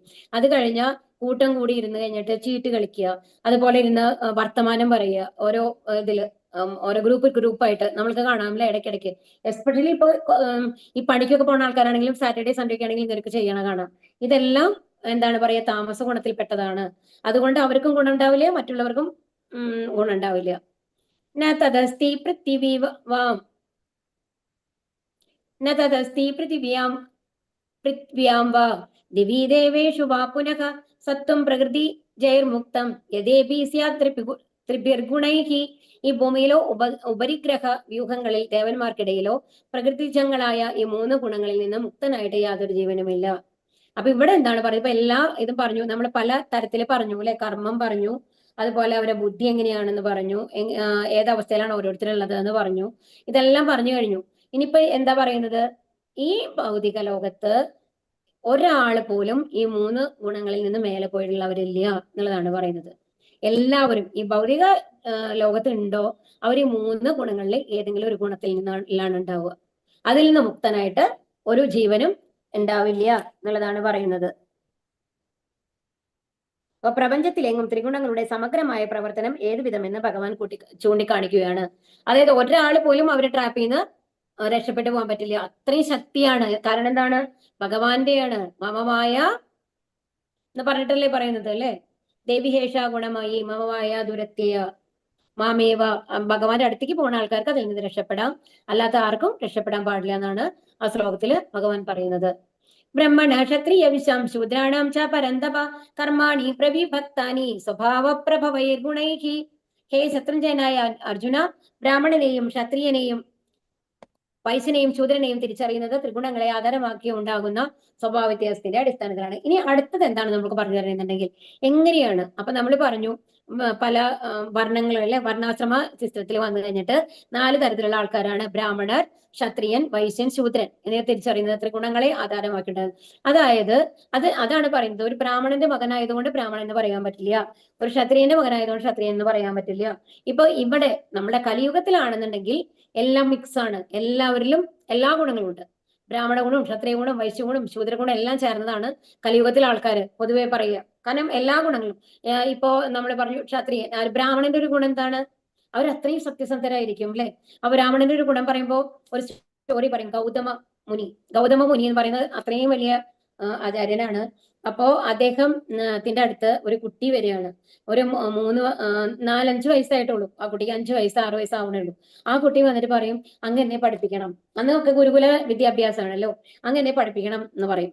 അപ്പോ മഹർഷി പറയും, ശരിയാണ്, എനിക്ക് പഠിപ്പിക്കുന്നതിന് വിരോധമില്ല, പക്ഷെ നീ ഏത് കുലത്തിലേതാണ് എന്നറിയണം. അപ്പൊ അന്നത്തെ കാലത്ത് ബ്രാഹ്മണ ക്ഷത്രിയ എന്നുള്ള ആൾക്കാരെയാണ് ഇവർ പൊതുവെ പഠിപ്പിക്കുക.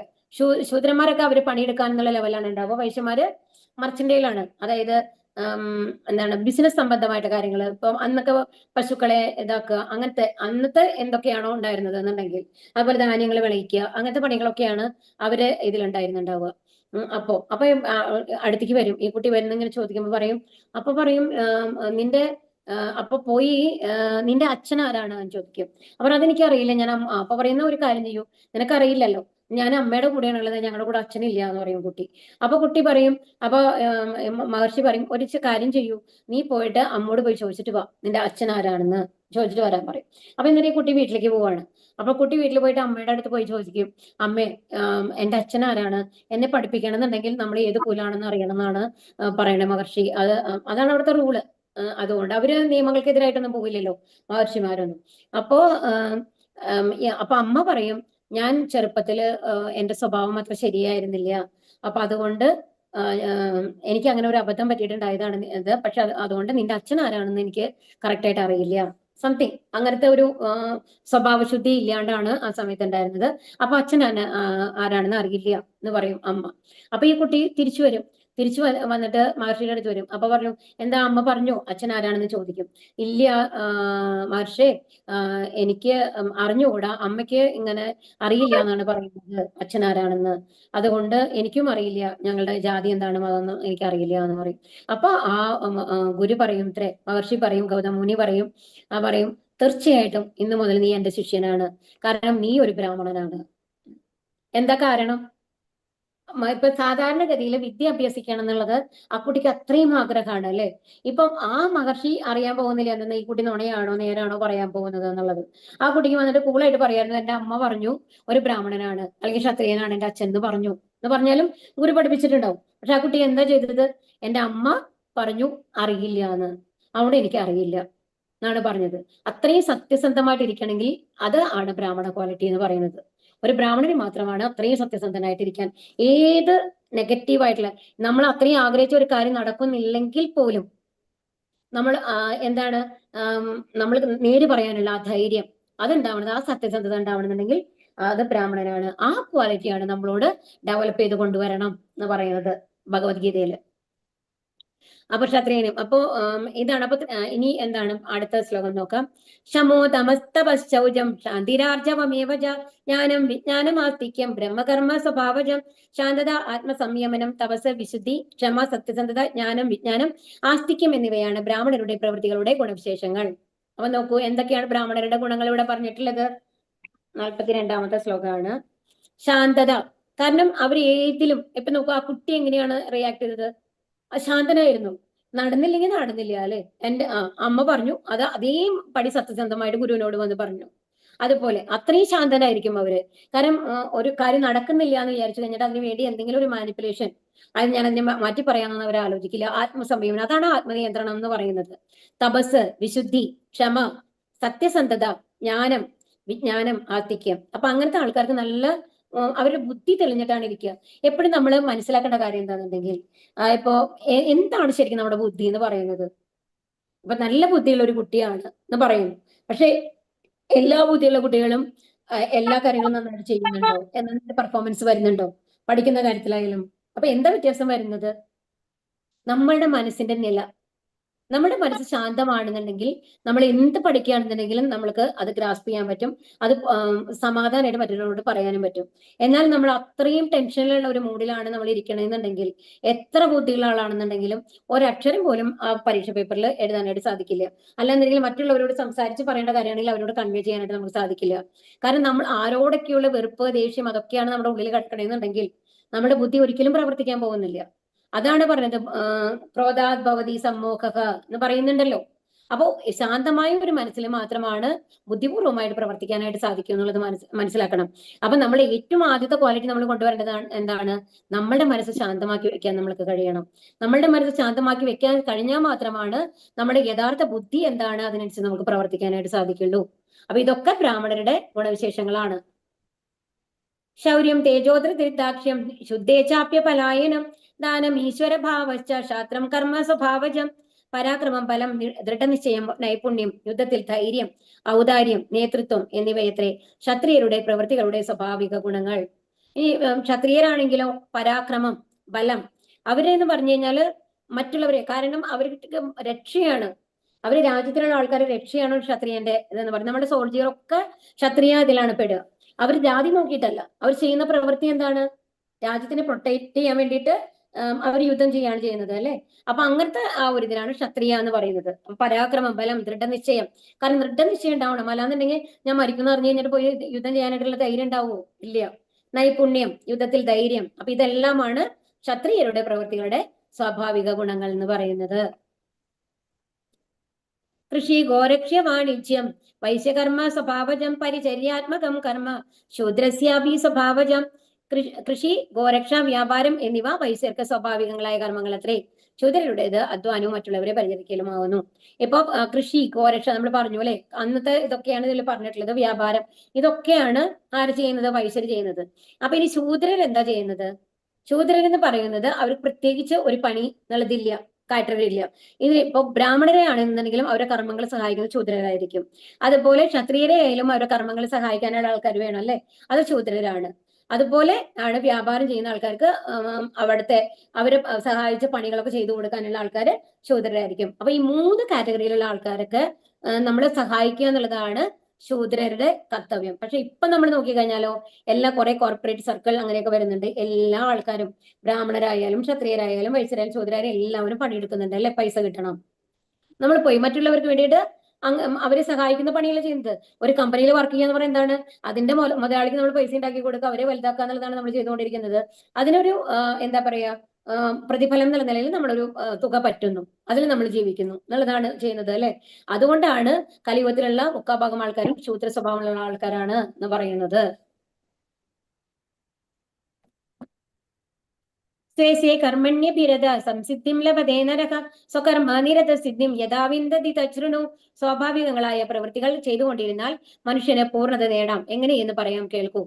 അപ്പൊ എന്താ ഇവിടെ പറയുന്നത്? ഇനി എങ്ങനെയാണ് അതിന് ഭഗവാൻ പറഞ്ഞു കൊടുക്കുകയാണ് എങ്ങനത്തെ കർമ്മങ്ങളാണ്. അപ്പൊ ഇതെല്ലാം കർമ്മയോഗമാണ് നമ്മൾ പറഞ്ഞുകൊണ്ടിരിക്കുന്നത്, കർമ്മങ്ങളെ കുറിച്ചിട്ടാണ് പറഞ്ഞുകൊണ്ടിരിക്കുന്നത് അല്ലെ. ഓരോരുത്തരുടെ കർമ്മങ്ങൾ എങ്ങനെയാണ് നമ്മൾ പറഞ്ഞു. എത്ര 18 മുതൽ 19 മുതൽ 50 വരെയുള്ളത് എല്ലാം എന്താണ്? കർമ്മങ്ങളെ കുറിച്ചിട്ടാണ് പറഞ്ഞുകൊണ്ടിരിക്കുന്നത്. ഇനി സ്വാഭാവികമായിട്ടുള്ള പ്രവൃത്തികൾ നമ്മൾ മനുഷ്യൻ ചെയ്താൽ മതി. അത് എങ്ങനെയാണ് എന്നുള്ളതാണ് അടുത്തത് പറഞ്ഞു കൊടുക്കാൻ പോകുന്നത് 45-ാമത്തെ ശ്ലോകത്തില്. യത് പ്രവൃത്തിർഭൂതാനാം യേന സർവമിദം തദം സ്വകർമ്മണാ തമഭ്യർച്ച്യ സിദ്ധിം വിന്ദന്തി മാനവക. സർവ്വജീവികളുടെയും പ്രഭവസ്ഥാനവും സർവ്വവ്യാപിയുമായ ഭഗവാനെ ആരാധിക്കുക നിമിത്തം സ്വകർമ്മങ്ങളെ കൂടി ഒരു വ്യക്തിക്ക് പരിപൂർണതയിലെത്താം. അപ്പൊ എന്താ പറയുന്നത്? ഭഗവാനെ ആരാധിക്കുക. അതായത് നമ്മൾ എന്ത് കർമ്മം ചെയ്യണം, ഒരു ശൂദ്രനായാലും ഭഗവാന്റെ മുമ്പില് ഗുണങ്ങൾക്കനുസരിച്ച് അവർക്ക് ചെയ്യാൻ പറ്റിയ ഈ നമ്മൾ ശരി, ഒരാളെങ്ങനെയാണ് ശൂദ്രനും ഒരാളെങ്ങനെയാണ് ബ്രാഹ്മണനായിട്ട് ഭഗവാൻ സൃഷ്ടിക്കുന്നത്? എന്നാൽ ഭഗവാൻ അത് പാർഷ്യാലിറ്റി അല്ലേ ചെയ്യുന്നത്? ഒരാൾ ക്ഷത്രിയനായിട്ട് സൃഷ്ടിച്ചത്. അതാണ് പറയുന്നത്, നമ്മളുടെ കർമ്മങ്ങളുടെ ഫലങ്ങൾ ഉണ്ടാക്കിയത് നമ്മളാണ് അല്ലെ. അപ്പൊ അതിനനുസരിച്ചാണ് നമ്മൾക്ക് ഭഗവാൻ നമ്മളുടെ ജനനം ഏത് കാറ്റഗറിയിലാണ് വരുന്നതെന്നുള്ളത്. അപ്പൊ നമ്മൾ തന്നെയാണ് നമ്മളൊരു ശൂദ്രനായിട്ടാണ് ജനിച്ചിരുന്നുണ്ടെങ്കിൽ അതിന്റെ കാരണവും നമ്മളാണ്. നമ്മളൊരു ബ്രാഹ്മണനായിട്ട് ജനിച്ചിട്ടുണ്ടെങ്കിൽ അതിന്റെ കാരണവും നമ്മൾ തന്നെയാണ്. നമ്മുടെ പുണ്യപ്രവൃത്തികളും പാവപ്രവൃത്തികൾക്കും അനുസരിച്ചാണ് നമ്മൾ ഏത് ലെവലിലാണ് നമ്മളുടെ ലൈഫ് കിട്ടുന്നത് എന്നുള്ളത് ഭഗവാൻ തീരുമാനിക്കുന്നത് അല്ലെ. അപ്പൊ എന്താ വേണ്ടത്? അപ്പൊ ശരിക്കും പറഞ്ഞാൽ എന്താ നമ്മൾ ചെയ്യേണ്ടത്? അപ്പൊ നമ്മൾ ശൂദ്രനായി ജനിച്ചു അത് നമ്മൾക്ക് മാറ്റാനായിട്ട് സാധിക്കില്ല, അല്ലെങ്കിൽ വൈശ്യനായിട്ട് ജനിച്ചു അത് നമ്മൾക്ക് മാറ്റാനായിട്ട് സാധിക്കില്ല. നമ്മൾ ഏത് രൂപത്തിലാണ് വന്നിട്ടുള്ളത് അതിനെ അംഗീകരിക്കുക. നമ്മൾ ശരി ഞാൻ ശൂദ്ര, അതുകൊണ്ട് എന്താ? പക്ഷെ ഭഗവാൻ നമ്മൾക്ക് എന്ത് കഴിവാണ് തന്നിട്ടുള്ളത്? ഒരു ശൂദ്രനായിരുന്നാലും അദ്ദേഹം ജനിച്ചത് ശൂദ്രനായിരിക്കാം, പക്ഷെ കർമ്മങ്ങൾ എന്ത് വേണം? ബ്രാഹ്മണ കർമ്മത്തിലേക്ക് നമ്മളെ ഉയർത്തണം. ആ ലെവലിൽ നമ്മളെ പ്രവൃത്തികൾ നമ്മൾക്ക് കൊണ്ടുവരാനായിട്ട് സാധിക്കും. അതെങ്ങനെയാണ് സാധിക്കുന്നത്? ഭക്തിയുത സേവനങ്ങളിൽ കൂടി ഭഗവാനെ ആരാധിക്കുക, സ്വകർമ്മങ്ങളിൽ കൂടി.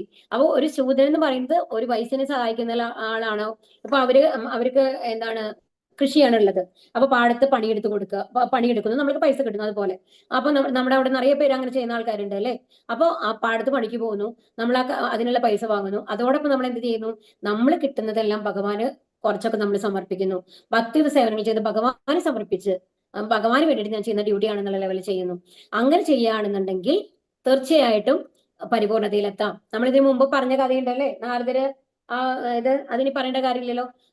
ഇത് ഒരു ചെരുപ്പ് കുത്തി കഥ നമ്മൾ പറഞ്ഞതല്ലേ, ചെരുപ്പ് കുത്തിയും ഒരു ബ്രാഹ്മണനും. അപ്പൊ ചെരുപ്പ് കുത്തിക്ക് എന്താണ് അത്രയും വിശ്വാസമായിരുന്നെന്ന്? ഭഗവാൻ ആ നൂലില് സൂചിയുടെ ദ്വാരത്തിൽ കൂടി ആനയെ കയറ്റുന്നു എന്ന് പറഞ്ഞപ്പോ വിശ്വസിച്ചു അല്ലേ. തീർച്ചയായിട്ടും ഭഗവാൻ അതിന് കഴിയും, ഭഗവാൻ അതിനുള്ള ശക്തിയുണ്ട്, ഭഗവാൻ അത്രയും കാരുണ്യവാനാണ്, ബലവാനാണ് എന്നാണ് പറഞ്ഞത്. എന്നാൽ ബ്രാഹ്മണനോ കളിയാക്കി ചിരിക്കുകയാണ് ചെയ്തത് അല്ലെ. അപ്പൊ അതാണ് നമ്മുടെ വിശ്വാസം. അപ്പൊ അവിടെ ബ്രാഹ്മണ ഗുണം കാണിച്ചത് ആരാണ്?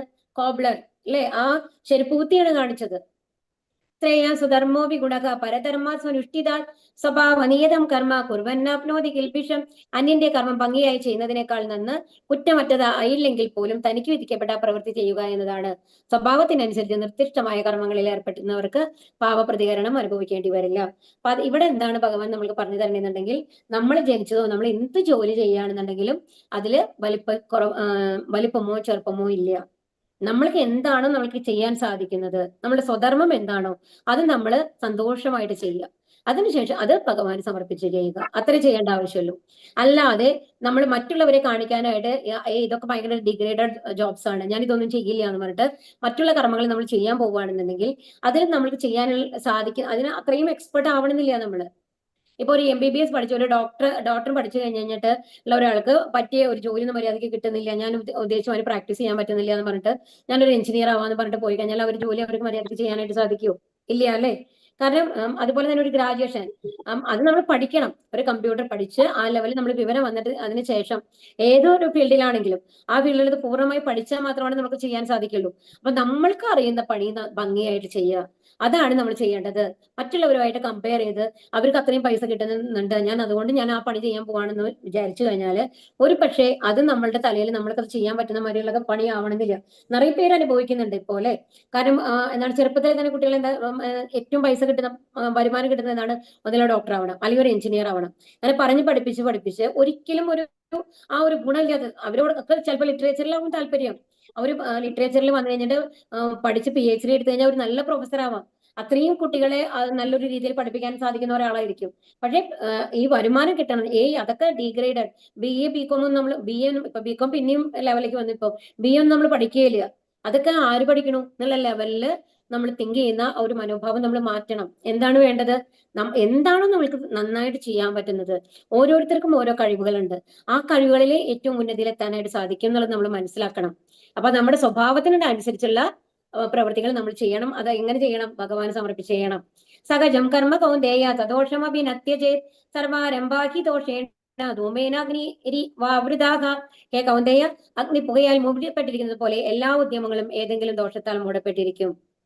അതുകൊണ്ട് തനിക്ക് സ്വാഭാവികമായ കർമ്മം അത് ദോഷങ്ങൾ നിറഞ്ഞതായാൽ പോലും ഉപേക്ഷിക്കാവുന്നതല്ല. ഇവിടെ എന്താ പറയുന്നത് എന്നുണ്ടെങ്കിൽ, ഇപ്പൊ ശരിക്കും അതായത് നമ്മള് അതിന്റെ ബലം നമുക്ക് ചിലപ്പോൾ അറിയില്ല എന്നാണ് പറയുന്നത്. അഗ്നി പുകയാൽ മൂടപ്പെട്ടിരിക്കുന്ന പോലെ എല്ലാ ഉദ്യമങ്ങളും, നമ്മൾ എന്ത് ശ്രമം നമ്മൾ ചെയ്യുകയാണെന്നുണ്ടെങ്കിലും അതിന്റെ പൂർണ്ണമായിട്ടുള്ള ഫലം എന്നുള്ളത് ആര് തരുന്നതാണ്? ഭഗവാൻ തരുന്നതാണ്. അപ്പൊ അത് എന്താണോ അതിന്റെ റിസൾട്ട് വരാൻ പോണെന്ന് നമുക്ക് മുമ്പ് പറയാൻ പറ്റില്ല അല്ലെ. ഒരു പ്രവൃത്തി ചെയ്ത് കഴിയുമ്പോൾ മാത്രമാണ് അതിന്റെ റിസൾട്ട് നല്ലതാണോ ചീത്തയാണോ അതും ആരാണ് സാങ്ഷൻ ചെയ്യുന്നത്? ഭഗവാനാണ്. അപ്പൊ അതാ പറയുന്നത്, നമ്മുടെ ഏത് പ്രവർത്തികളാണെന്നുണ്ടെങ്കിലും എന്തെങ്കിലും ഒരു ദോഷം ഉണ്ടാവും. ഇപ്പൊ എത്ര വലിയ ജോലി ചെയ്യുകയാണെന്നുണ്ടെങ്കിൽ, ഇപ്പൊ നമ്മളൊരു ഡോക്ടറെ ജോലിയാണ് ഏറ്റവും മഹത്തായിട്ടുള്ളത്, എത്രയോ ആൾക്കാർക്ക് ഉപകാരമുള്ളതാണ്. പക്ഷെ അറിയാതെ കൈപ്പിഴ കൊണ്ട് മരിച്ചു പോകുന്ന എത്ര കേസുകളുണ്ടല്ലേ സർജറിയുടെ സമയത്ത്? ഇല്ല എന്ന് നമുക്ക് പറയാൻ പറ്റൂ? ഇല്ല. അപ്പൊ അതുപോലെ തന്നെയാണ് ഏതൊരു പ്രവൃത്തി എടുത്തു കഴിഞ്ഞാലും അതിന് എന്താണ് പ്രോസ് ആൻഡ് കോൺസ് ഉണ്ട്. അതായത് ഗുണങ്ങളും ഉണ്ട് ദോഷങ്ങളും ഉണ്ട്. നമ്മൾ അതാണ് മനസ്സിലാക്കേണ്ടത്. അപ്പോ നമ്മൾക്ക് ഏതാണോ ഏറ്റവും എന്താണ് സമാധാനത്തോടുകൂടി സന്തോഷത്തോടുകൂടി ചെയ്യാൻ പറ്റുക, ആ പ്രവൃത്തികൾ നമ്മൾ ചെയ്യുക. അത് വലുതോ ചെറുതോ ആവട്ടെ, അത് എന്നിട്ട് ഭഗവാന് സമർപ്പിച്ചു കഴിഞ്ഞാൽ തീർച്ചയായിട്ടും നമ്മൾക്ക് അതിജീവിക്കാനുള്ള ലെവലിലുള്ള എല്ലാ കാര്യങ്ങളും ഭഗവാൻ നമ്മൾക്ക് എത്തിച്ചു തരും എന്നുള്ളതാണ് ഇവിടെ പറയുന്നത്. അപ്പൊ ദോഷങ്ങൾ നിറഞ്ഞതാണെങ്കിൽ അതാണ് പറയുന്നത്. ഒരു ബുച്ചർ ഇപ്പൊ നമ്മൾ പറഞ്ഞു ഭഗവത്ഗീതയിൽ എന്താ പറയുന്നത്? മാംസം ഒന്നും കഴിക്കാൻ പാടില്ല, ജീവികളെ കൊല്ലാൻ പാടില്ല എന്ന് പറയുന്നുണ്ട് എന്ന് പറഞ്ഞു അല്ലെ.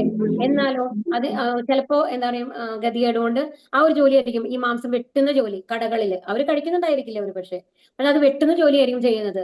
അപ്പൊ അത് ദോഷമല്ലേ ശരിക്കും പറഞ്ഞാല്? ആണ്. പക്ഷെ അതിന് പാപമില്ല എന്നാണ് പറയുന്നത്. കാരണം എന്താണ്? അത് കർമ്മമായിട്ടാണ് ചെയ്യുന്നത്. അത് ഭഗവാൻ എനിക്ക് തന്ന കർമ്മം ഞാൻ ചെയ്യുന്നു, എനിക്ക് വേറെ ഒന്നും അറിയില്ല, എനിക്ക് ഇതാണ് കിട്ടിയത്, അതുകൊണ്ടാണ് ഞാൻ ചെയ്യുന്നത്. അപ്പൊ അത് ഒരിക്കലും ആ ഒരു എന്താ പറയാ ഏത് ഭാവത്തോടു കൂടിയാണ് ചെയ്യേണ്ടത്? വേറെ വഴിയില്ലേ ഭഗവാനെ, ഇതാണ് എന്റെ ജോലി, അതുകൊണ്ട് ഞാൻ ചെയ്യുന്നു. അതിനുശേഷം വൈകുന്നേരം വന്ന് കുളിച്ച് വിളക്ക് കൊളുത്തി ഭഗവാനെ നമ്മൾ നമസ്കരിക്കുന്നു, ഭഗവാന്റെ നാമങ്ങൾ ചെല്ലുന്നു. അപ്പൊ അങ്ങനെ ചെയ്യുന്ന, അതുപോലെ തന്നെ ഒരു വേശ്യാവൃത്തി ചെയ്യുന്ന സ്ത്രീ ആണെങ്കിൽ കൂടി അവരത് മനസ്സിൽ അത്രയും ഭക്തിയുള്ള ഒരു സ്ത്രീ ആണെന്നുണ്ടെങ്കിൽ ഒരിക്കലും അവരെ എന്താണ് അവരുടെ ജോലിയെ പറ്റി പറഞ്ഞ് ഡീഗ്രേഡ് എഴുതുന്നതാണ് ഭഗവത്ഗീത നമ്മളെ പഠിപ്പിക്കുന്നത്, ഭഗവാൻ നമ്മളെ പഠിപ്പിക്കുന്നത്. എന്താണ് ഭഗവാൻ പറയുന്നത്? അവർ ഭഗവാനെ സമർപ്പിച്ചാണോ എല്ലാ കാര്യങ്ങളും ചെയ്യുന്നത്? ശരീരം കൊണ്ടുള്ള ബന്ധങ്ങൾ എന്ന് പറയുന്നത് അവിടെ പ്രസക്തമല്ല. നിങ്ങളുടെ ആത്മാവാണ്, നിങ്ങൾ ആത്മാവാണ് ഭഗവാനുമായിട്ട് ബന്ധപ്പെട്ടിരിക്കേണ്ടത്. അത് എപ്പോഴും ഭഗവാനുമായിട്ട് ബന്ധപ്പെട്ടിട്ടാണ് ഇരിക്കുന്നത് എന്നുണ്ടെങ്കിൽ ഈ ശരീരം കൊണ്ട് നിങ്ങൾ ചെയ്യുന്ന ഏത് പ്രവൃത്തിയും നിങ്ങൾക്ക് പാപങ്ങൾ ഉണ്ടാക്കുന്നില്ല എന്നുള്ളതാണ് ഭഗവാൻ ഇവിടെ പറയുന്നത്. അസക്ത ബുദ്ധി സർവത്ര ജിതാത്മാവിഗതസ്പൃഹ നൈഷ്കർമ്മ്യ സിദ്ധിം പരമാം സന്യാസേനാധിഗച്ഛതി. ആത്മസംയമനം നേടിയവനും അനാസക്തനും ഭൗതിക സുഖഭോഗങ്ങളെല്ലാം അവഗണിച്ചവനുമായ ഒരാൾക്ക് ത്യാഗപരിശീലനത്തിലൂടെ പ്രതികരണങ്ങളിൽ നിന്നുള്ള പരമായ മോചനം നേടാൻ കഴിയും. ഇതാണ് ഭക്തി സേവനങ്ങൾ പറയുന്നത് അല്ലെ. എന്ത് ചെയ്യണം? ഭൗതിക സുഖഭോഗങ്ങളെല്ലാം അതിൽ ഇൻട്രസ്റ്റ് ഇല്ലാണ്ട് എല്ലാ കർമ്മങ്ങളും ആർക്ക് വേണ്ടിയിട്ടാണ് സമർപ്പിക്കുന്നത്?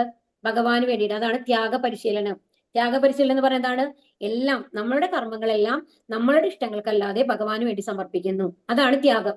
ആ ത്യാഗപരിശീലനത്തിലൂടെ നമ്മൾക്ക് എന്ത് ചെയ്യാൻ പറ്റും? പരമമായ മോചനം നേടാനായിട്ട് സാധിക്കും. സിദ്ധിം പ്രാപ്തോ യഥാ ബ്രഹ്മ യഥാപ്നോതി നിബോധമേ സമാസേനൈവ കൗന്ദേയ നിഷ്ഠാജ്ഞാനസ്യ യാ പര. ഹേ കുന്തിപുത്ര, ഈ നിലയിലെത്തിയവന് ആധ്യാത്മിക ജ്ഞാനത്തിന്റെ അത്യന്തോന്നതിയായ ബ്രഹ്മപദം പ്രാപിക്കാൻ ഉതകുന്ന പദ്ധതിയെ പറ്റി ഇനി സംക്ഷിപ്തമായി പറയാം. എന്നിൽ നിന്ന് അറിയുക. ഇനി എന്താണ് പറയുന്നുണ്ടെങ്കിൽ എങ്ങനെ ബ്രഹ്മപദം, എങ്ങനെ ഭഗവാന്റെ അടുത്തേക്ക് ചെല്ലാം നമ്മുടെ പ്രവർത്തികളിൽ കൂടി എന്നുള്ളതാണ് ഭഗവാൻ പറഞ്ഞു തരാൻ പോകുന്നത്. ബുദ്ധ്യാ വിശുദ്ധയാ യുക്തോ ധൃത്യാത്മാനം നിയമ്യജ ശബ്ദാദീൻ വിഷയാം ത്യക്ത്വാ രാഗദ്വേഷോ യുധസ്യ ച വിവിക്താസേ വിലക്വാശി യഥവാക്കായ മാനസക ധ്യാന യോഗപരോ നിത്യം വൈരാഗ്യം സമുപാശ്രിതഃ അഹങ്കാരം ബലം ദർപ്പം കാമം ക്രോധം പരിഗ്രഹം വിമുച്യ നിർമ്മമശാന്തോ ബ്രഹ്മഭൂയായ കൽപ്പതേ. എങ്ങനെയാണ് ഭഗവാന്റെ അടുത്ത് എത്താൻ സാധിക്കുക? തന്റെ ബുദ്ധിയാൽ ശുദ്ധീകരിക്കപ്പെട്ട് സ്ഥിരനിശ്ചയനായി മനസ്സിനെ നിയന്ത്രിക്കുന്നു. മനസ്സിനെ ഇങ്ങനെ നിയന്ത്രിക്കുക, ഹരേ കൃഷ്ണ മന്ത്രം ജപിക്കുന്നു, അല്ലെ, കീർത്തനങ്ങൾ കേൾക്കുന്നു, ഭഗവാന്റെ ഭക്തിയുത സേവനങ്ങൾ, അതായത് ഭഗവാന് പത്രം പുഷ്പം ഫലം തോയം നമ്മള് ഭഗവാൻ സമർപ്പിക്കുന്നു. അങ്ങനെ നമ്മൾ മനസ്സിനെ നിയന്ത്രിക്കുകയാണ്. ഭോഗവിഷയങ്ങളെ ത്യജിക്കുന്നു, അതായത് നമ്മൾക്ക് ഒരുപാട് ആഗ്രഹങ്ങൾ കാര്യങ്ങളൊക്കെ ഭഗവാൻ, അതായത് തെറ്റായിട്ട് നമുക്ക് തോന്നുന്ന കാര്യങ്ങൾ, എന്നാൽ നമ്മൾ ഭൗതികമായി ചെയ്യണം എന്ന് വിചാരിക്കുന്ന കാര്യങ്ങളെ നമ്മൾ ഉപേക്ഷിക്കുന്നു. രാഗദ്വേഷങ്ങൾ തീണ്ടാതെയും, അതുപോലെ തന്നെ എന്താണ്, ഒരുപാട് ആഗ്രഹങ്ങൾ ഇല്ലാതെയാവുക, അതായത് അതന്നെ വേണമെന്നുള്ള നിർബന്ധ ബുദ്ധികൾ കുറയുക. അപ്പൊ തമ്മിൽ നമ്മുടെ ഇഷ്ടങ്ങളെ കുറിച്ച് എന്താ പറയാ മിതമാവും. വിജയന സ്ഥലത്ത് താമസിച്ച ഭക്ഷണം നന്നേ ചുരുക്കി. അപ്പൊ ഇവിടെ എന്താ പറയുന്നത്, അഷ്ടാംഗയോഗ എന്താണ്, ഹഠയോഗ എന്നൊക്കെ പറയൂലേ, അതാണ് ഇവിടെ പറയുന്നത് കേട്ടോ. വിജയ സ്ഥലത്ത് താമസിച്ച് ഭക്ഷണം നന്നേ ചുരുക്കി. എന്നിട്ട് എന്ത് ചെയ്യുന്നു, നമ്മൾ എല്ലാ ബന്ധങ്ങളും ഉപേക്ഷിച്ച് എവിടേക്ക് പോയി, കാട്ടിലോ എവിടെയെങ്കിലും പോയിരുന്ന് ഭക്ഷണമൊക്കെ കുറച്ച് എന്ത് ചെയ്യും, ശരീരം മനസ്സ് വാക്ക് ഇവയെ കീഴടക്കി, അതല്ലേ നമ്മൾ എന്താ പറയാ, പ്രാണായാമ പ്രത്യാഹാര ഇതൊക്കെ നമ്മൾ പറയുന്നുണ്ടല്ലോ, ആ ഒരു ലെവലിൽ നമ്മൾ ധ്യാനയോഗം അനുഷ്ഠിക്കുന്നു. വിരക്തനായി മിഥ്യാഹങ്കാരം, ബലത്തെക്കുറിച്ചുള്ള മതം, മിഥ്യാഭിമാനം, കാമം, ക്രോധം, ഭൗതിക ദ്രവ്യങ്ങളിൽ ആഗ്രഹം എന്നീ ദോഷങ്ങൾ ഒഴിഞ്ഞ്, അപ്പൊ അങ്ങനെ എല്ലാത്തിൽ നിന്നും മനസ്സ് വിട്ടിട്ട് എന്ത് ചെയ്യുന്നു, തെറ്റായ അതീശത്വ ബോധം, ഞാനല്ല എല്ലാം ഭഗവാനാണ്, ഞാൻ എല്ലാം ഭഗവാനിൽ സമർപ്പിക്കുന്നു എന്നുള്ള ബോധത്തോട് കൂടിയിട്ട് എല്ലാം ഉപേക്ഷിച്ച് ശാന്തനായി തീർന്നിട്ട് ഭഗവാനെ സ്മരിച്ചുകൊണ്ട് ധ്യാനിച്ചുകൊണ്ടിരിക്കുന്ന ഒരാള് തീർച്ചയായിട്ടും ഭഗവാന്റെ അടുത്തെത്തും. ഇത് ഏത് യോഗമാണ്? അഷ്ടാംഗയോഗം, ഹഠയോഗം, ഇതിൽ തന്നെയാണ് വരുന്നത് ഹഠയോഗം. ഇനി ബ്രഹ്മഭൂത പ്രസന്നാത്മാന ചോജതീന കാംക്ഷതി സമ സർവേഷു ഭൂതേഷു മദ്ഭക്തിം ലഭതേ പരം. ഈ ആധ്യാത്മിക അവസ്ഥയിൽ എത്തിച്ചേർന്നവൻ പരമ ബ്രഹ്മ സാക്ഷാത്കാരം സിദ്ധിച്ച് പരമാനന്ദം അനുഭവിക്കുന്നു. അയാൾക്ക് ദുഃഖമില്ല, ആഗ്രഹങ്ങളില്ല, സർവ്വഭൂതങ്ങളിലും സമഭാവനയാണ് അയാൾക്കുള്ളത്. ഈ നിലയിൽ അയാൾ വിശുദ്ധ ഭക്തിയോടെ എന്റെ സേവനത്തിൽ മുഴുകുന്നു. ഇനി അടുത്തത് എന്താ പറയുന്നത്, അപ്പൊ ഈ അങ്ങനെ നമ്മൾ എത്തിയില്ലേ, എവിടെയാണ്, നമ്മൾ കാട്ടിലൊക്കെ പോയി തപസ് ചെയ്തു, എന്താണ് ഭഗവാനെ പരബ്രഹ്മ സാക്ഷാത്കാരം എന്നാണ് ഇവിടെ പറയുന്നത് കേട്ടോ. എന്നിട്ട് പരമാനന്ദം അനുഭവിക്കുന്നു. അപ്പൊ ഭഗവാനെ മാത്രം ചിന്തിക്കുമ്പോ ആ സന്തോഷം അവസ്ഥയിലെത്തുന്നു. അയാൾക്ക് ദുഃഖമില്ല, അപ്പൊ മഴ പെയ്താലും കുഴപ്പമില്ല, ചൂടാണെങ്കിലും കുഴപ്പമില്ല, അയാൾ അറിയുന്നില്ല, അത്രയും ഭഗവാനിൽ മുഴുകിയിട്ടാണ് അവരുണ്ടാവുക. അതുപോലെ തന്നെ അയാളുടെ മുമ്പിൽ ആര് വന്നു കഴിഞ്ഞാലും, ഒരു പുലി വന്നാലും മനുഷ്യൻ വന്നാലും ഒന്നും അയാൾക്ക് വ്യത്യാസം തോന്നില്ല, അയാൾ അതിനെ കുറിച്ച് പേടിക്കൂല. ഈ നിലയിൽ അയാൾ വിശുദ്ധ ഭക്തിയോടെ എന്റെ സേവനത്തിൽ മുഴുകുന്നു. ഭക്ത്യാ മാമഭിജാനാതി യാവാൻ യശ്ചാസ്മി തത്വതഃ തതോ മാം തത്വതോ ജ്ഞാത്വാ വിശദേ തദനന്തരം.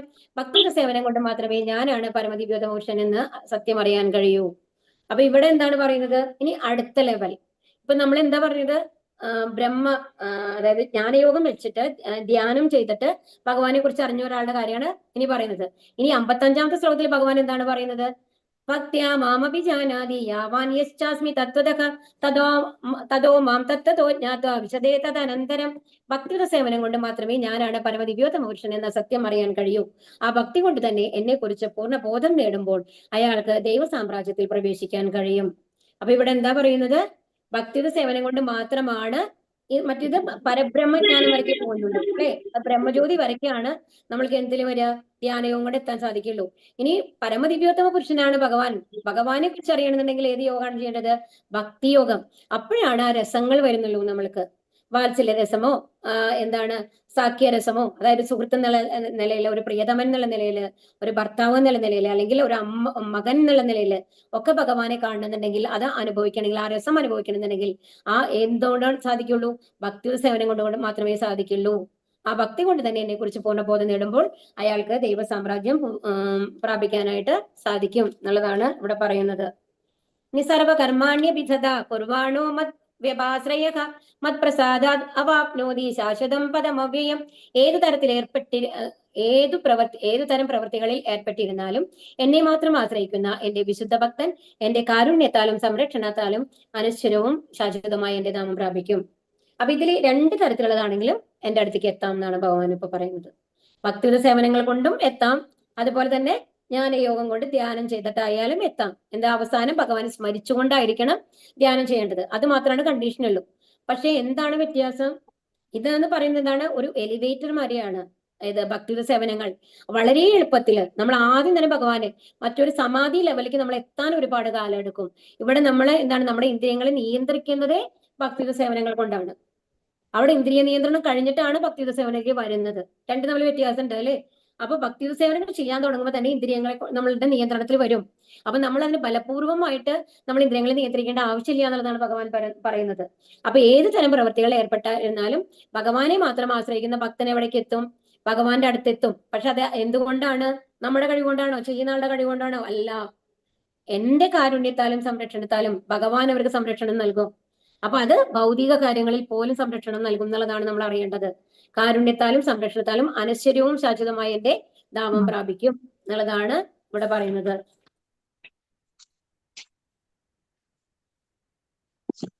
ഇവിടെ മത് വ്യപാശ്രയ എന്നതിന് പരമപുരുഷന്റെ സംരക്ഷണത്തിൽ എന്നർത്ഥം. ഭൗതിക കൽമഷങ്ങളിൽ നിന്നും മോചനം ലഭിക്കുവാൻ വേണ്ടി വിശുദ്ധ ഭക്തൻ ഭഗവാന്റെയോ അവിടുത്തെ പ്രതിനിധിയായ ആധ്യാത്മിക ഗുരുവിന്റെയോ നിർദ്ദേശമനുസരിച്ച് പ്രവർത്തിക്കുന്നു. അയാൾക്ക് സമയപരിമിതിയൊന്നുമില്ല. ദിവസത്തിൽ 24 മണിക്കൂറും 100% ഭഗവത് നിർദ്ദേശപ്രകാരമുള്ള കർമ്മങ്ങളിലാണ് അയാൾ ഏർപ്പെടുന്നത്. ഇങ്ങനെ കൃഷ്ണാബോധത്തോടെ പ്രവർത്തിക്കുന്ന ഭക്തനോട് ഭഗവാന് അളവറ്റ കരുണയുണ്ട്. എന്തെല്ലാം ക്ലേശങ്ങൾ അനുഭവിക്കേണ്ടി വന്നാലും ഒടുവിൽ അയാൾ അതീന്ദ്രിയ പദത്തിൽ കൃഷ്ണലോകത്തിൽ എത്തിച്ചേരും. അപ്പൊ നമ്മള് എന്താ വിചാരിക്കണം, ഇപ്പൊ നമ്മൾ നിറയെ പേര് പറയും എന്നാ ഭഗവാനെ വിളിക്കുന്നുണ്ട്, എപ്പോഴും നമ്മൾ അമ്പലങ്ങളിൽ പോകുന്നു, വഴിപാട് ചെയ്യുന്നു, എപ്പോഴും നാമജലം കൊണ്ടിരിക്കുന്നു, എന്നിട്ടും നമ്മുടെ ലൈഫിൽ എപ്പോഴും കഷ്ടങ്ങളാണ്. അതുകൊണ്ട് എന്താ കാര്യം ഭഗവാന്? എന്നാൽ ഇതൊന്നും ചെയ്യാത്ത ആൾക്കാർ അത്രയും സുഖമായിട്ട് ഈ ലോകത്തിൽ സഞ്ചരിച്ചുകൊണ്ടിരിക്കുന്നുണ്ട് എന്ന്. പക്ഷെ അപ്പോഴാണ് നമ്മൾ മനസ്സിലാക്കേണ്ടത്, നമ്മൾ അൾട്ടിമേറ്റ് ആയിട്ടുള്ള എയിം എന്ന് പറയുന്നത് നമ്മളെ ഭഗവാൻ പ്രൊട്ടക്ട് ചെയ്യുന്നുണ്ട്. നമ്മുടെ ചീത്ത കാര്യങ്ങൾ നമ്മൾ വീണ്ടും വഴുതി പോവാതിരിക്കാനാണ് നമ്മൾക്ക് ഓവറായിട്ടുള്ള സുഖ സൗകര്യങ്ങൾ തരാത്തതെന്നെങ്കിലും നമ്മൾ വിചാരിക്കണം. കാരണം നമ്മൾക്ക് ദുഃഖങ്ങൾ വരുമ്പോഴാണ് എപ്പോഴും ഏറ്റവും കൂടുതൽ ഭഗവാനെ ആലോചിക്കുക അല്ലെ? അപ്പോ എന്താണത്? ഭഗവാൻ തന്റെ നാമത്തിലേക്ക് കൂട്ടിയിട്ട് പോകാൻ വേണ്ടിയിട്ടുള്ള ഒരുക്കങ്ങളിലാണ്. നമ്മളൊക്കെ അതിലെ ഭഗവാന്റെ ലിസ്റ്റിൽ പെട്ട ആൾക്കാരാണ്. അതുകൊണ്ടാണ് നമ്മുടെ ജീവിതത്തിൽ ഇങ്ങനെ സംഭവിക്കുന്നത് നമ്മൾ മനസ്സിലാക്കണം. എന്നാൽ മറ്റുള്ളവരൊന്നും അവരുടെ ലിസ്റ്റിൽ പെടാനായിട്ട്, ഭഗവാന്റെ ലിസ്റ്റിലെത്താൻ, ഭഗവാന്റെ നാമത്തിൽ ഉള്ള ലിസ്റ്റിൽ പെടാനായിട്ട് ഒരുപാട് കാലങ്ങൾ ഉണ്ടായിരിക്കും എന്നുള്ളത് മനസ്സിലാക്കുക. ചേതസാ സർവകർമാണി മയി സന്യസ്യ മത്പരഃ ബുദ്ധിയോഗമുപാശ്രിത്യ മച്ചിത്ത സതതം ഭവ. സകല കർമ്മങ്ങളിലും എന്നെ ആശ്രയിക്കൂ, എന്നിട്ട് എന്റെ സംരക്ഷണത്തിൽ സദാ പ്രവർത്തിക്കുക. അങ്ങനെയുള്ള ഭക്തിയുടെ സേവനത്തിൽ എന്നെ പറ്റിയുള്ള പൂർണ്ണമായ ബോധവും ഉണ്ടായിരിക്കണം. ഇവിടെ എന്താ പറയുന്നത്? സകല കർമ്മങ്ങളിലും എന്നെ ആശ്രയിക്കൂ. ഭഗവാൻ എന്താ പറയുന്നത്? എല്ലാ കർമ്മങ്ങളിലും എന്നെ ആശ്രയിക്കൂ. അപ്പൊ നമ്മളൊരു ചെറിയ കുട്ടിമാരി ആവാനാണ് ഭഗവാൻ പറയുന്നത്. അതായത് ഒരു 6 മാസമുള്ള ഒരു കുട്ടി എന്താണ്, എല്ലാത്തിനും അമ്മയെ ഡിപ്പെൻഡ് ചെയ്തിട്ടാണ് അല്ലെ? സ്വന്തമായിട്ട് എന്തെങ്കിലും ചെയ്യാനായിട്ട് സാധിക്കുമോ? ഇല്ല. പാൽ ലഭിച്ചെന്നാ കറിയും അതുപോലെയല്ലേ ഉണ്ടാവുന്നത്. അതുപോലെ നമ്മൾ എന്ത് വിചാരിക്കണം? ഞാൻ എല്ലാം പൂർണ്ണമായും ഭഗവാനെ സമർപ്പിക്കുന്നു. ഭഗവാന്റെ ഇഷ്ടത്തിനനുസരിച്ച് ഞാൻ പ്രവർത്തിക്കാം. എന്തായാലും എന്നോട് അങ്ങയുടെ നിർദ്ദേശത്തിനനുസരിച്ചാണ് ഞാൻ പ്രവർത്തിക്കാൻ പോകുന്നത്. ആ ഒരു സറണ്ടറിങ് നമ്മുടെ ഉള്ളിൽ വന്നു കഴിയുമ്പോൾ ഭഗവാൻ നമ്മുടെ കാര്യങ്ങളെല്ലാം ഏറ്റെടുക്കും എന്നുള്ളതാണ് പറയുന്നത്. മച്ചിത്ത സർവദുർഗാണി മത്പ്രസാദാത്തരിഷ്യസി അധ ചേത്വമഹങ്കാരം ന ശ്രോഷ്യസി വിനങ്ഷ്യസി. എന്നെ കുറിച്ച് ബോധവാനായിരുന്നാൽ നിനക്ക് എന്റെ പ്രസാദം കൊണ്ട് തന്നെ ബദ്ധജീവിതത്തിന്റെ സകല ക്ലേശങ്ങളും അതിജീവിക്കാൻ കഴിയും. ആ ബോധത്തോടെ പ്രവർത്തിക്കാതെ നിത്യ അഹങ്കാരം കൊണ്ട് എന്റെ അഭിമതം അനുസരിക്കാതെ പോയാലാകട്ടെ നാശമാണ് ഫലം. അപ്പൊ ഇവിടെ എന്താ പറയുന്നത്?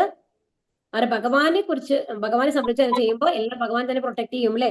അപ്പൊ എന്ത് ക്ലേശങ്ങൾ വന്നു കഴിഞ്ഞാലും അതിനെ അതിജീവിക്കാനുള്ള വഴിയും ഭഗവാൻ തന്നെ തരും. എന്നാലോ നമ്മൾ ഭഗവാനെ എന്താണ്, എന്റെ ഇഷ്ടം കൊണ്ടാണ് ഞാൻ പ്രവൃത്തി ചെയ്തതെന്നുണ്ടെങ്കിൽ നമ്മൾ അത്രയും അധികം ദുരിതങ്ങളിൽ വന്നു പോകും. അതിൽ നിന്ന് മോചനം ഉണ്ടാവില്ല. അപ്പൊ എപ്പോഴും പെർമനന്റ് ആയിട്ട് ജീവിതത്തിൽ ഫുൾ ദുരിതങ്ങളാണ് എന്നുള്ള ലെവലിൽ ജീവിതരിക്കുന്ന ആൾക്കാര് ഭഗവാനിൽ പൂർണ്ണമായിട്ട് സമർപ്പിച്ചിട്ടില്ല എന്ന് നമ്മൾ മനസ്സിലാക്കണം. യദഹങ്കാരമാശ്രിത്യ നയോസ്യ ഇതി മന്യസേ മിഥ്യേഷ വ്യവസായസ്തേ പ്രകൃതിസ്ത്വം നിയോഷ്യതി. എന്റെ നിർദ്ദേശത്തെ അനുസരിക്കുന്നില്ലെങ്കിൽ, യുദ്ധം ചെയ്യുന്നില്ലെങ്കിൽ നീ വഴിപിഴച്ചു പോകും. മാത്രമല്ല നിന്റെ സ്വഭാവം പ്രകൃതിയാൽ നീ യുദ്ധത്തിൽ ഏർപ്പെടുക തന്നെ വേണം. അപ്പൊ ഇവിടെ എന്താണ് പറയുന്നത് അർജുനനോട്? അർജുന, നീ എന്റെ നിർദ്ദേശം അനുസരിക്കാണ്ട് നീ യുദ്ധം ചെയ്യുന്നില്ല എന്നുണ്ടെങ്കിൽ കാരണം നീ സ്വധർമ്മം അനുഷ്ഠിക്കുന്നില്ല. അപ്പോ നീ വഴിപിടിച്ചു പോകും.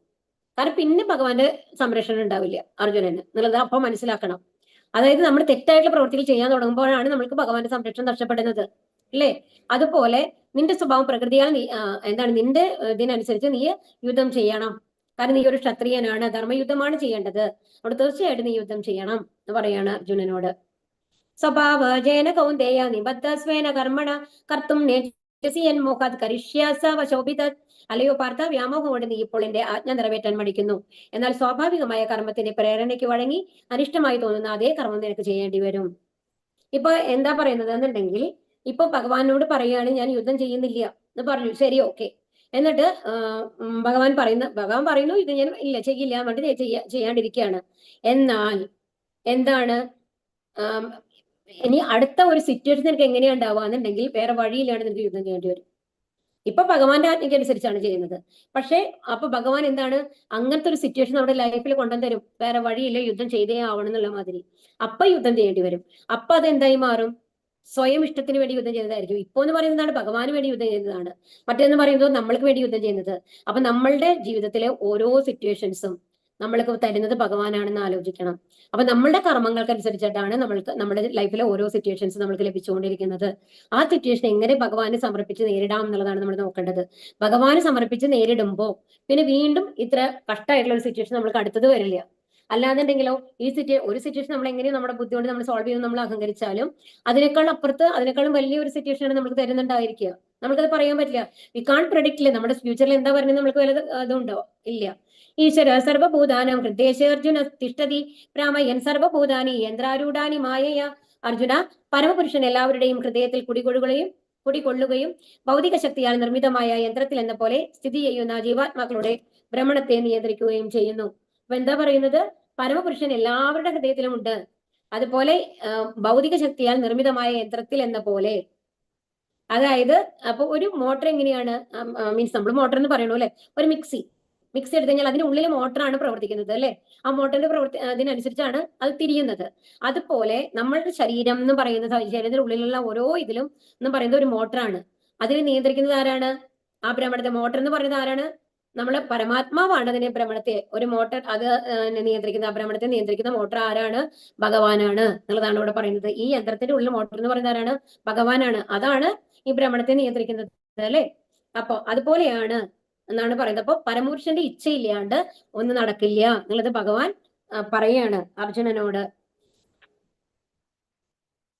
തമേവ ശരണം ഗച്ഛ സർവഭാവേന ഭാരത തത്പ്രസാദാത് പരാം ശാന്തിം സ്ഥാനം പ്രാപ്സ്യസി ശാശ്വതം. ഹേ ഭാരത, ആ പരമപുരുഷന് ആത്മാർപ്പണം ചെയ്യൂ. അവിടുത്തെ പ്രസാദം കൊണ്ട് നീ പരമമായ ശാന്തി നേടും, ശാശ്വതമായ പരമപദം പ്രാപിക്കും. അപ്പൊ നമ്മൾ എന്താ ചെയ്യേണ്ടത്? എല്ലാം അപ്പൊ എന്താണ്? ഭഗവാനെ സമർപ്പണം ചെയ്യുക. ഭഗവാന് സമർപ്പണം ചെയ്ത് കഴിഞ്ഞാൽ ഭഗവാൻ പ്രസാദിച്ചു കഴിഞ്ഞാൽ, അപ്പൊ ആ ഭഗവാൻ പ്രസാദിച്ചു കഴിഞ്ഞാൽ എല്ലാം നല്ലതായിട്ടാണ് നമ്മുടെ ജീവിതത്തിൽ നടക്കുള്ളൂ. അപ്പൊ നമ്മളുടെ ജീവിതത്തിൽ എല്ലാം നന്നായി നടക്കണമെന്ന് എല്ലാവർക്കും ആഗ്രഹം ഉണ്ടല്ലേ. അപ്പൊ അതിനുവേണ്ടി എന്ത് ചെയ്യണം? ഭഗവാനെ പ്രീതിപ്പെടുത്തണം എന്നുള്ളതാണ് ഇവിടെ പറയുന്നത്. തമേവ ശരണം. ഭഗവത്ഗീതയിലെ 15-ാം അധ്യായത്തിലെ സർവസ്യത്യാഗം ഹൃദി സന്നിവിഷ്ടോ, അതാണ് പറയുന്നത്. അപ്പൊ എല്ലാവരുടെ ഹൃദയത്തിലും ഞാൻ കുടികൊള്ളുന്നു എന്ന് പറയുന്ന ശ്ലോകമാണ് അതിലുള്ളത്. അപ്പൊ എന്തായാലും ഇപ്പൊ അർജുനനെ അറിയാമല്ലേ പരമപുരുഷനാണ് ഭഗവാൻ എന്നുള്ളത്. അപ്പൊ അർജുനോട് പറയാണ് വേറെ വഴിയില്ല അർജുന. ഇതി തേ ജ്ഞാനമാഖ്യാതം ഗുഹ്യതരം മയ വിമുശേഷേണ യഥേച്ഛസി തഥാ ഗുരു. ഇപ്രകാരം അതിരഹസ്യമായ ജ്ഞാനമാണ് ഞാൻ നിനക്ക് വിവരിച്ചു തന്നത്. ഇനി സമഗ്രമായി ആലോചിച്ച ശേഷം ഹിതം എന്ന് തോന്നുന്നത് എന്തോ അത് ചെയ്യുക. ഭഗവത്ഗീത അവസാനിച്ചു. അപ്പൊ ഭഗവാന്റെ ഉപദേശങ്ങളെല്ലാം അവസാനിച്ചു കഴിഞ്ഞു. ഇപ്പൊ അർജുനോട് എന്താ പറയുന്നത്? ഇനി എല്ലാം ഞാൻ പറഞ്ഞു തന്നു കഴിഞ്ഞു. ഇപ്പൊ എന്താ? നീ യുദ്ധം ചെയ്യണം എന്നുള്ളതാണ് ഞാൻ പറയുന്നത്. അപ്പോ ഇത് ഏറ്റവും അതിരഹസ്യമായിട്ടുള്ള ഞാനാണ് ഞാൻ നിനക്ക് ഇപ്പൊ പകർന്നു തന്നിട്ടുള്ളത്. എന്തെന്ന് അവർ നീ എനിക്ക് വേണ്ടി ചെയ്തു കഴിഞ്ഞാൽ നിനക്ക് പാപങ്ങളില്ല. അപ്പൊ എല്ലാം എന്നിൽ സമർപ്പിച്ച് എന്നിലേക്ക് എത്തുക എന്നുള്ളതാണ് ഭഗവാൻ പറഞ്ഞു കൊടുത്തത് അല്ലെ. അപ്പൊ ഈ രഹസ്യമായിട്ടുള്ള വിവരം ഞാൻ നിനക്ക് പറഞ്ഞു തന്നു കഴിഞ്ഞു. നീ എനിക്ക് വേണ്ടി യുദ്ധം ചെയ്തു കഴിഞ്ഞാൽ നിനക്ക് പാപം ഉണ്ടാവില്ല എന്ന് പറഞ്ഞു തന്നു കഴിഞ്ഞു. അപ്പൊ ഇനി നീ നിന്റെ ഇഷ്ടത്തിന്. അപ്പൊ ഒരു ഉത്തമ ഗുരു എന്താണ്? ഒരിക്കലും ഫോഴ്സ് ചെയ്യുന്നില്ല. എല്ലാ കാര്യങ്ങളും പറഞ്ഞു കൊടുത്തിട്ട് പറയുന്ന നിനക്ക് എന്തെങ്കിലും ഡൗട്ട് ഉണ്ടോ? ഞാൻ യുദ്ധം ഞാൻ പറയാണ്.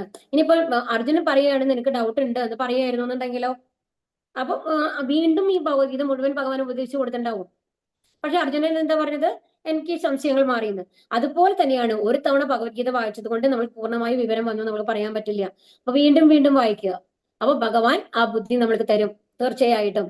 അപ്പൊ ഒരു തവണ വായിച്ച് മാറ്റിവെക്കേണ്ട പുസ്തകമല്ല ഭഗവത്ഗീത. നിരന്തരമായി നമ്മുടെ ജീവിതത്തിൽ എന്ത് പ്രശ്നങ്ങൾ വന്നു കഴിഞ്ഞാലും ഭഗവത്ഗീത എടുത്ത് വായിക്കുക. ഭഗവാൻ ഒരു സൊല്യൂഷൻ നമുക്ക് തരും. സർവഗുഹ്യതമം ഭൂയ ശൃണോമേ പരമം വച ഇഷ്ടോ സീമേ ദൃഢമിതി തതോ പശ്യാമി തേജിതം. എനിക്ക് എത്രയും പ്രിയപ്പെട്ട സുഹൃത്തായതിനാലാണ് പരമഗുഹ്യമായ ഈ ജ്ഞാനം, സർവോത്തമമായ ഈ ഉപദേശം നിനക്ക് നൽകുന്നത്. ഇനിയും കേൾക്കൂ, നിന്റെ മേന്മയ്ക്ക് വേണ്ടിയാണിത്. അപ്പൊ എന്തുകൊണ്ടാണ് അർജുനന് കൃഷ്ണൻ ഇത് ഉപദേശിച്ചതെന്ന് പറയുന്നത്? എന്റെ സുഹൃത്താണ്, അതുകൊണ്ടാണ്. അപ്പൊ ആർക്ക് ഭഗവാന്റെ ഇത് സ്വീകരിക്കാൻ സാധിക്കില്ല? ഭഗവാനോട് ഇഷ്ടമില്ലാത്ത ആൾക്കാർക്ക്. മന്മനാഭവം, ഇതാണ് ഏറ്റവും ഇമ്പോർട്ടന്റ് ആയിട്ടുള്ള ശ്ലോകം കേട്ടോ. ഇതിനു മുമ്പ് നമ്മൾക്ക് വന്നിട്ടുണ്ടായിരുന്നു, 9ാമത്തെ അധ്യായത്തിലാണ് തോന്നുന്നു. മന്മനാഭവം മദ്ഭക്തോ മദ്യാജീമാം നമസ്കുരു മാമേ വൈഷസി സത്യം തേ പ്രതിജാനേ പ്രിയോസിമേ. എപ്പോഴും എന്നെ ഓർക്കുക, എന്റെ ഭക്തനാവുക, എന്നെ ആരാധിക്കുകയും പ്രണമിക്കുകയും ചെയ്യുക. ഇങ്ങനെ ചെയ്തു പോന്നാൽ നിശ്ചയമായും നിനക്ക് എന്നെ പ്രാപിക്കാം. ഞാൻ തീർത്തും പറയുന്നു, എന്തെന്നാൽ എനിക്ക് പ്രിയപ്പെട്ടവനാണ് നീ. അപ്പൊ ഭഗവാൻ നമ്മൾക്ക് ഭഗവത്ഗീതയിലൂടെ തരുന്ന ഉപദേശമാണിത്. ഇതാണ് അതിന്റെ സത്ത് എന്ന് പറയുന്നത്. നമ്മൾ എന്താണ് ചെയ്യേണ്ടത് ഭഗവാനിൽ എത്താനായിട്ട്? എപ്പോഴും എന്നെ ഓർക്കുക, എന്റെ ഭക്തനാവുക, എന്നെ ആരാധിക്കുകയും പ്രണമിക്കുകയും ചെയ്യുക. ഇങ്ങനെ ചെയ്തു പോന്നാൽ നിശ്ചയമായും നിനക്ക് എന്നെ പ്രാപിക്കാം. പിന്നെ ഭഗവാനാണ് പറയുന്നത്. നമ്മൾ ഒരു കാര്യം പ്രോമിസ് ചെയ്ത് കഴിഞ്ഞാൽ അതിൽ 1008 വേരിയേഷൻസ് ഉണ്ടാവാം. കാരണം നമ്മളുടെ അധീനത്തിലല്ല നമ്മളുള്ളത്, ഭഗവാന്റെ അധീനത്തിലുള്ളതാണ്. അപ്പൊ ഭഗവാന്റെ ഇച്ഛയ്ക്ക് അനുസരിച്ച് നമ്മൾ ഒരു കാര്യം ചെയ്യാൻ സാധിച്ചു എന്ന് വരാം, ചെയ്യാൻ സാധിച്ചില്ല എന്ന് വരാം. കാരണം ഈ 3 പ്രകൃതി ഗുണങ്ങൾ നമ്മളെ ഭരിച്ചുകൊണ്ടിരിക്കുകയാണ് അല്ലെ. പക്ഷെ ഭഗവാനോ ഇന്ദ്രിയാതീതനായിട്ടുള്ള, ഭഗവാൻ പറയുന്ന കാര്യങ്ങളിൽ ഒരിക്കലും തെറ്റ് വരില്ല എന്നുള്ളത് നമ്മൾ മനസ്സിലാക്കണം. ഭഗവാന്റെ വാക്ക് ഭഗവാൻ തന്നെയാണ്. അപ്പൊ അതുകൊണ്ട് നമ്മൾ എന്ത് ചെയ്യണം? എപ്പോഴും ഭഗവാനെ ഓർക്കുക, ഭഗവാന്റെ ഭക്തനാവുക, ഭഗവാനെ ആരാധിക്കുകയും പ്രണമിക്കുകയും ചെയ്യുക. നവവിധ ഭക്തി നമ്മൾ പഠിച്ചു അല്ലെ, എങ്ങനെയാണ് ഭഗവാനെ ആരാധിക്കേണ്ടതെന്ന്. ഇതാണ് ഭഗവത്ഗീതയുടെ സാരം. എന്ത് ഭഗവത്ഗീത എന്താണ് നമ്മളോട് പറയുന്നത് എന്നുള്ള ശ്ലോകം എന്ന് പറഞ്ഞാല്, ഏറ്റവും ഉത്തമ ശ്ലോകം എന്ന് പറഞ്ഞാല് ഈ ശ്ലോകമാണ്. സർവധർമാൻ പരിത്യജ്യ മാമേകം ശരണം വ്രജ അഹത്വാം സർവ പാപേഭ്യോ മോക്ഷയിഷ്യാമി മാ ശുചക. സർവധർമ്മങ്ങളെയും ത്യജിച്ച് എന്നിൽ ശരണം തേടുക, ഞാൻ നിന്നെ സകല പാപ പ്രതികരണങ്ങളിൽ നിന്നും മോചിപ്പിക്കാൻ ഭയപ്പെടേണ്ട. അപ്പൊ ഈ 2 കാര്യങ്ങള് ആദ്യം എന്താ പറഞ്ഞത്? മന്മനാഭവ മദ്ഭക്തോ, എന്നിൽ മനസ്സുറപ്പിച്ച് എല്ലാ കാര്യങ്ങളും ചെയ്യൂ എന്ന് പറഞ്ഞു. ഇനി എന്താ പറയുന്നത്? ഇവിടെ ജാതി മതം ഏതുമില്ല. ഇവിടെയുള്ള ഓരോരുത്തരും എന്താണ് പറയുന്നത്? എന്നിൽ അഭയം തേടൂ. ബാക്കി എല്ലാം ഉപേക്ഷിക്കൂ. നിങ്ങളോട് യജ്ഞങ്ങൾ ചെയ്യേണ്ട, നിങ്ങൾ എന്ത് ചെയ്യേണ്ട? ദാനങ്ങൾ ചെയ്യേണ്ട, ഒന്നും ചെയ്യേണ്ട. എന്താ ചെയ്യേണ്ടത്? എന്നിൽ അഭയം പ്രാപിക്കുക. സർവധർമാൻ, എല്ലാ ധർമ്മങ്ങളെയും ത്യജിച്ചുകൊണ്ട് എന്നിൽ ശരണം പ്രാപിക്കുക. ഞാൻ നിന്നെ സകല പാപ പ്രതികരണങ്ങളിൽ നിന്ന് മോചിപ്പിക്കാം. അപ്പൊ ഭഗവാനിൽ ശരണാഗതി അടഞ്ഞ ഒരാൾക്ക് ഒരു പാപങ്ങൾ ഉണ്ടാവുന്നില്ല.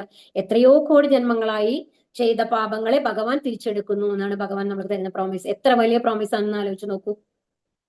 നമ്മൾ ഒരുപാട് വൈകിയില്ലേ ഇത് അറിയാനായിട്ട്? കുറച്ചേ നേരത്തെ അറിയേണ്ടതായിരുന്നു തോന്നണില്ലേ? എല്ലാ ധർമ്മങ്ങളെയും ത്യജിച്ച് ഭഗവാനിൽ ശരണം നേടുക. അപ്പൊ എന്താണ്? എല്ലാ പാപപ്രതികരണങ്ങളിൽ നിന്നും നിന്നെ മോചിപ്പിക്കാൻ ഭയപ്പെടേണ്ട. അത് ഭഗവാന്റെ പ്രോമിസ് ആണ്. അപ്പൊ അതിലൊരിക്കലും തെറ്റുപറ്റില്ല. ഇതം തേനാതപസ്കായ നാഭക്തായ കഥാചന നജാ ശുശ്രൂഷേവ വാച്യം നജമാം യോ അഭ്യസൂയതി. തപസ്സോ ഭക്തിയോ ഇല്ലാത്തവർക്കും ഭക്തി സേവന കർമ്മത്തിൽ ഏർപ്പെടാത്തവർക്കും എന്നോട് അസൂയുള്ളവർക്കും രഹസ്യമായ ഈ ജ്ഞാനം ഉപദേശിക്കരുത്. ആ ഭഗവാനോട് എന്താ പറയുന്നത്?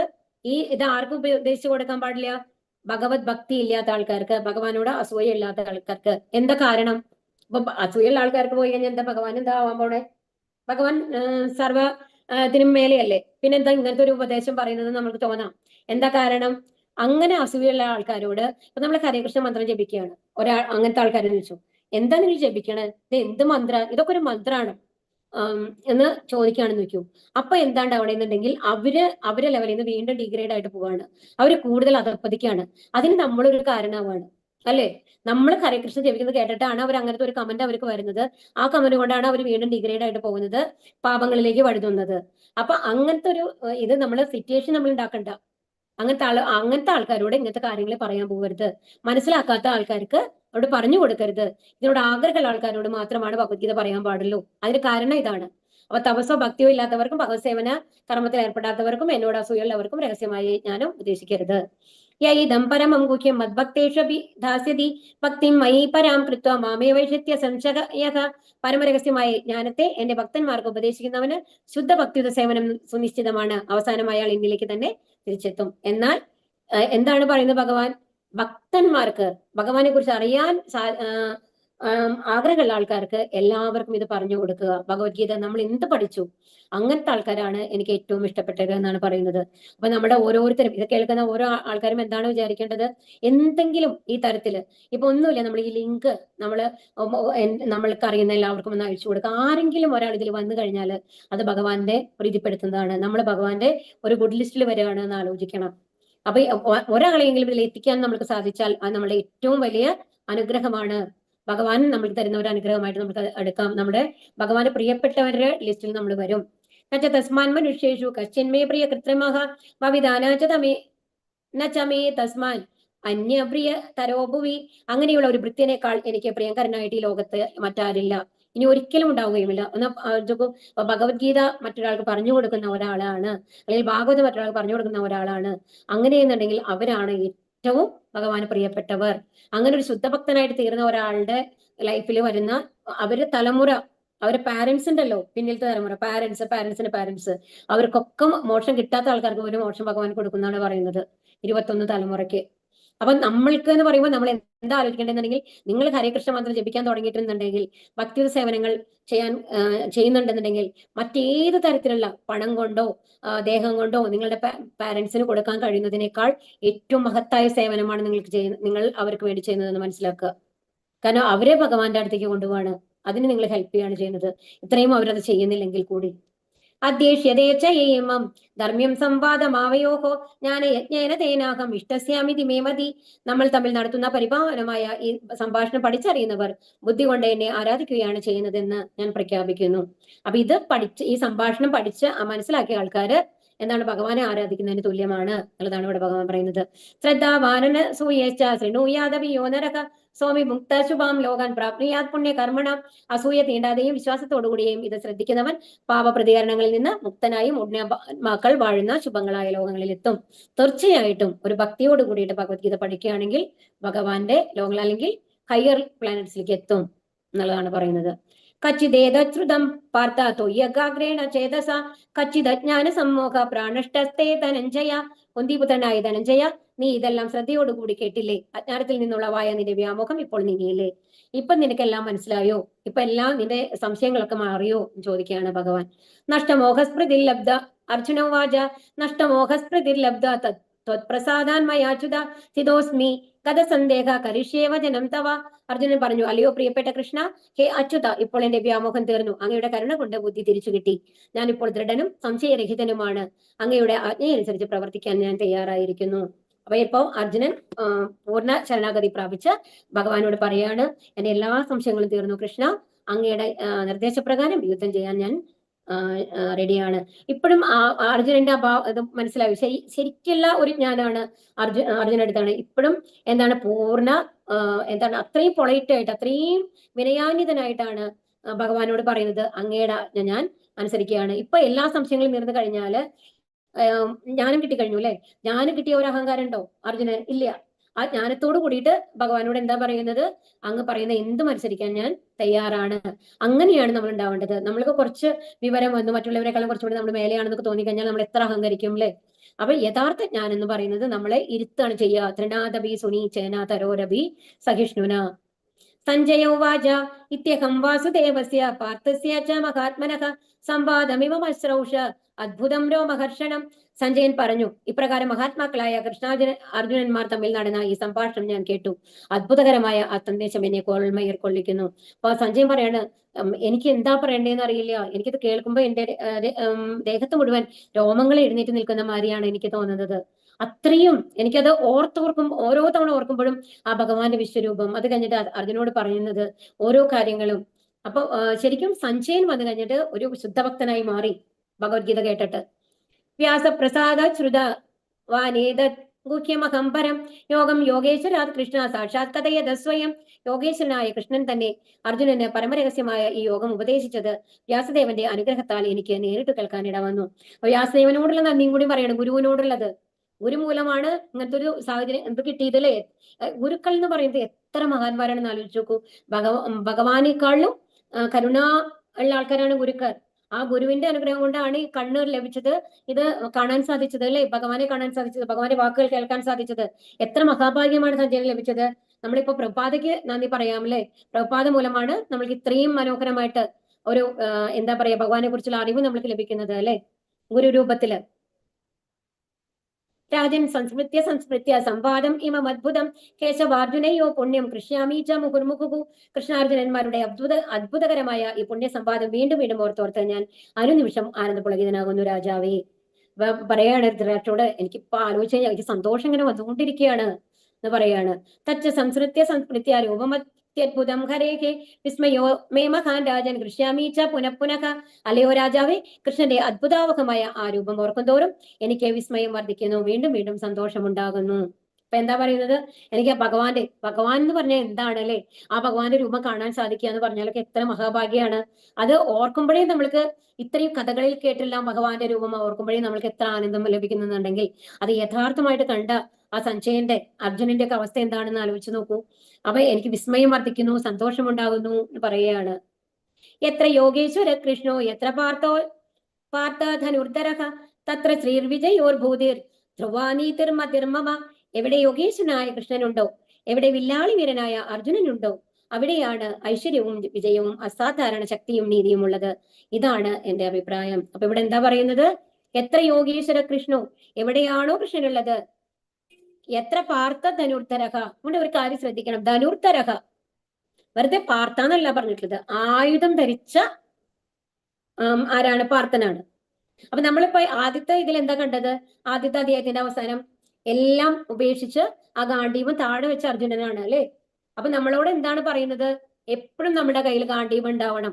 നമ്മളുടെ ഗാണ്ഡീവം എന്താണ്, ഭക്തിയുത സേവനങ്ങൾ.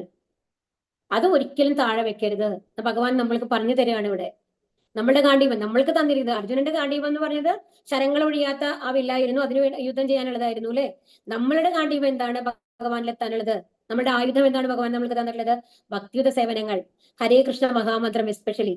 അത് ഒരിക്കലും താഴെ വെക്കാതിരിക്കുക. നമ്മൾക്ക് എത്ര സങ്കടം വന്നാലും എത്ര കഷ്ടങ്ങൾ ഉണ്ടെന്ന് വന്നു കഴിഞ്ഞാലും ഒരിക്കലും ഭഗവാനെ മറക്കാതിരിക്കുക, ഭക്തിയുത സേവനങ്ങൾ മറക്കാതിരിക്കുക, ഹരേ കൃഷ്ണ നാമജപം മുടക്കാതിരിക്കുക.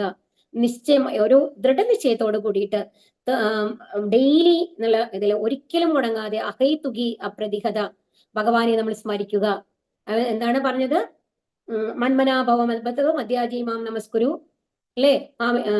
അതാണ്. അപ്പൊ അങ്ങനെ ചെയ്തു കഴിഞ്ഞാൽ എന്താണ്, തീർച്ചയായിട്ടും എന്നെ നമസ്കരിച്ചുകൊണ്ട് എന്നിൽ സ്വയം അർപ്പിച്ചുകൊണ്ട് നിങ്ങൾ ഭക്തിയുത സേവനങ്ങൾ ചെയ്യുകയാണെങ്കിൽ തീർച്ചയായിട്ടും എന്റെ അടുത്തെത്തും എന്ന് പറഞ്ഞു അല്ലെ ഭഗവാൻ. അപ്പൊ അതാണ് അപ്പൊ നമ്മൾ എന്താണ് വിചാരിക്കേണ്ടതുണ്ടെങ്കിൽ, അർജുനനോട് ഗാണ്ഡീവം എടുത്ത അർജുനനാണ് ആയിട്ടാണ് കാണണം എന്നുള്ളത് സഞ്ജയൻ പറഞ്ഞത് അല്ലേ. അപ്പൊ എന്താണ്, ആയുധമെടുത്ത അർജുനനും കൃഷ്ണനും എവിടെയുണ്ടോ അവിടെ പരാജയമില്ല എന്നുള്ളതാണ് ഇവിടെ പറഞ്ഞത്. ഇപ്പൊ ഇത് ധൃതരാഷ്ട്രർക്കല്ല, ഇൻഡയറക്റ്റ് ആയിട്ട് എന്ത് പറഞ്ഞു, യുദ്ധത്തിൽ തീർച്ചയായിട്ടും കൗരവർ തോൽക്കാനാണ് പോകുന്നത്.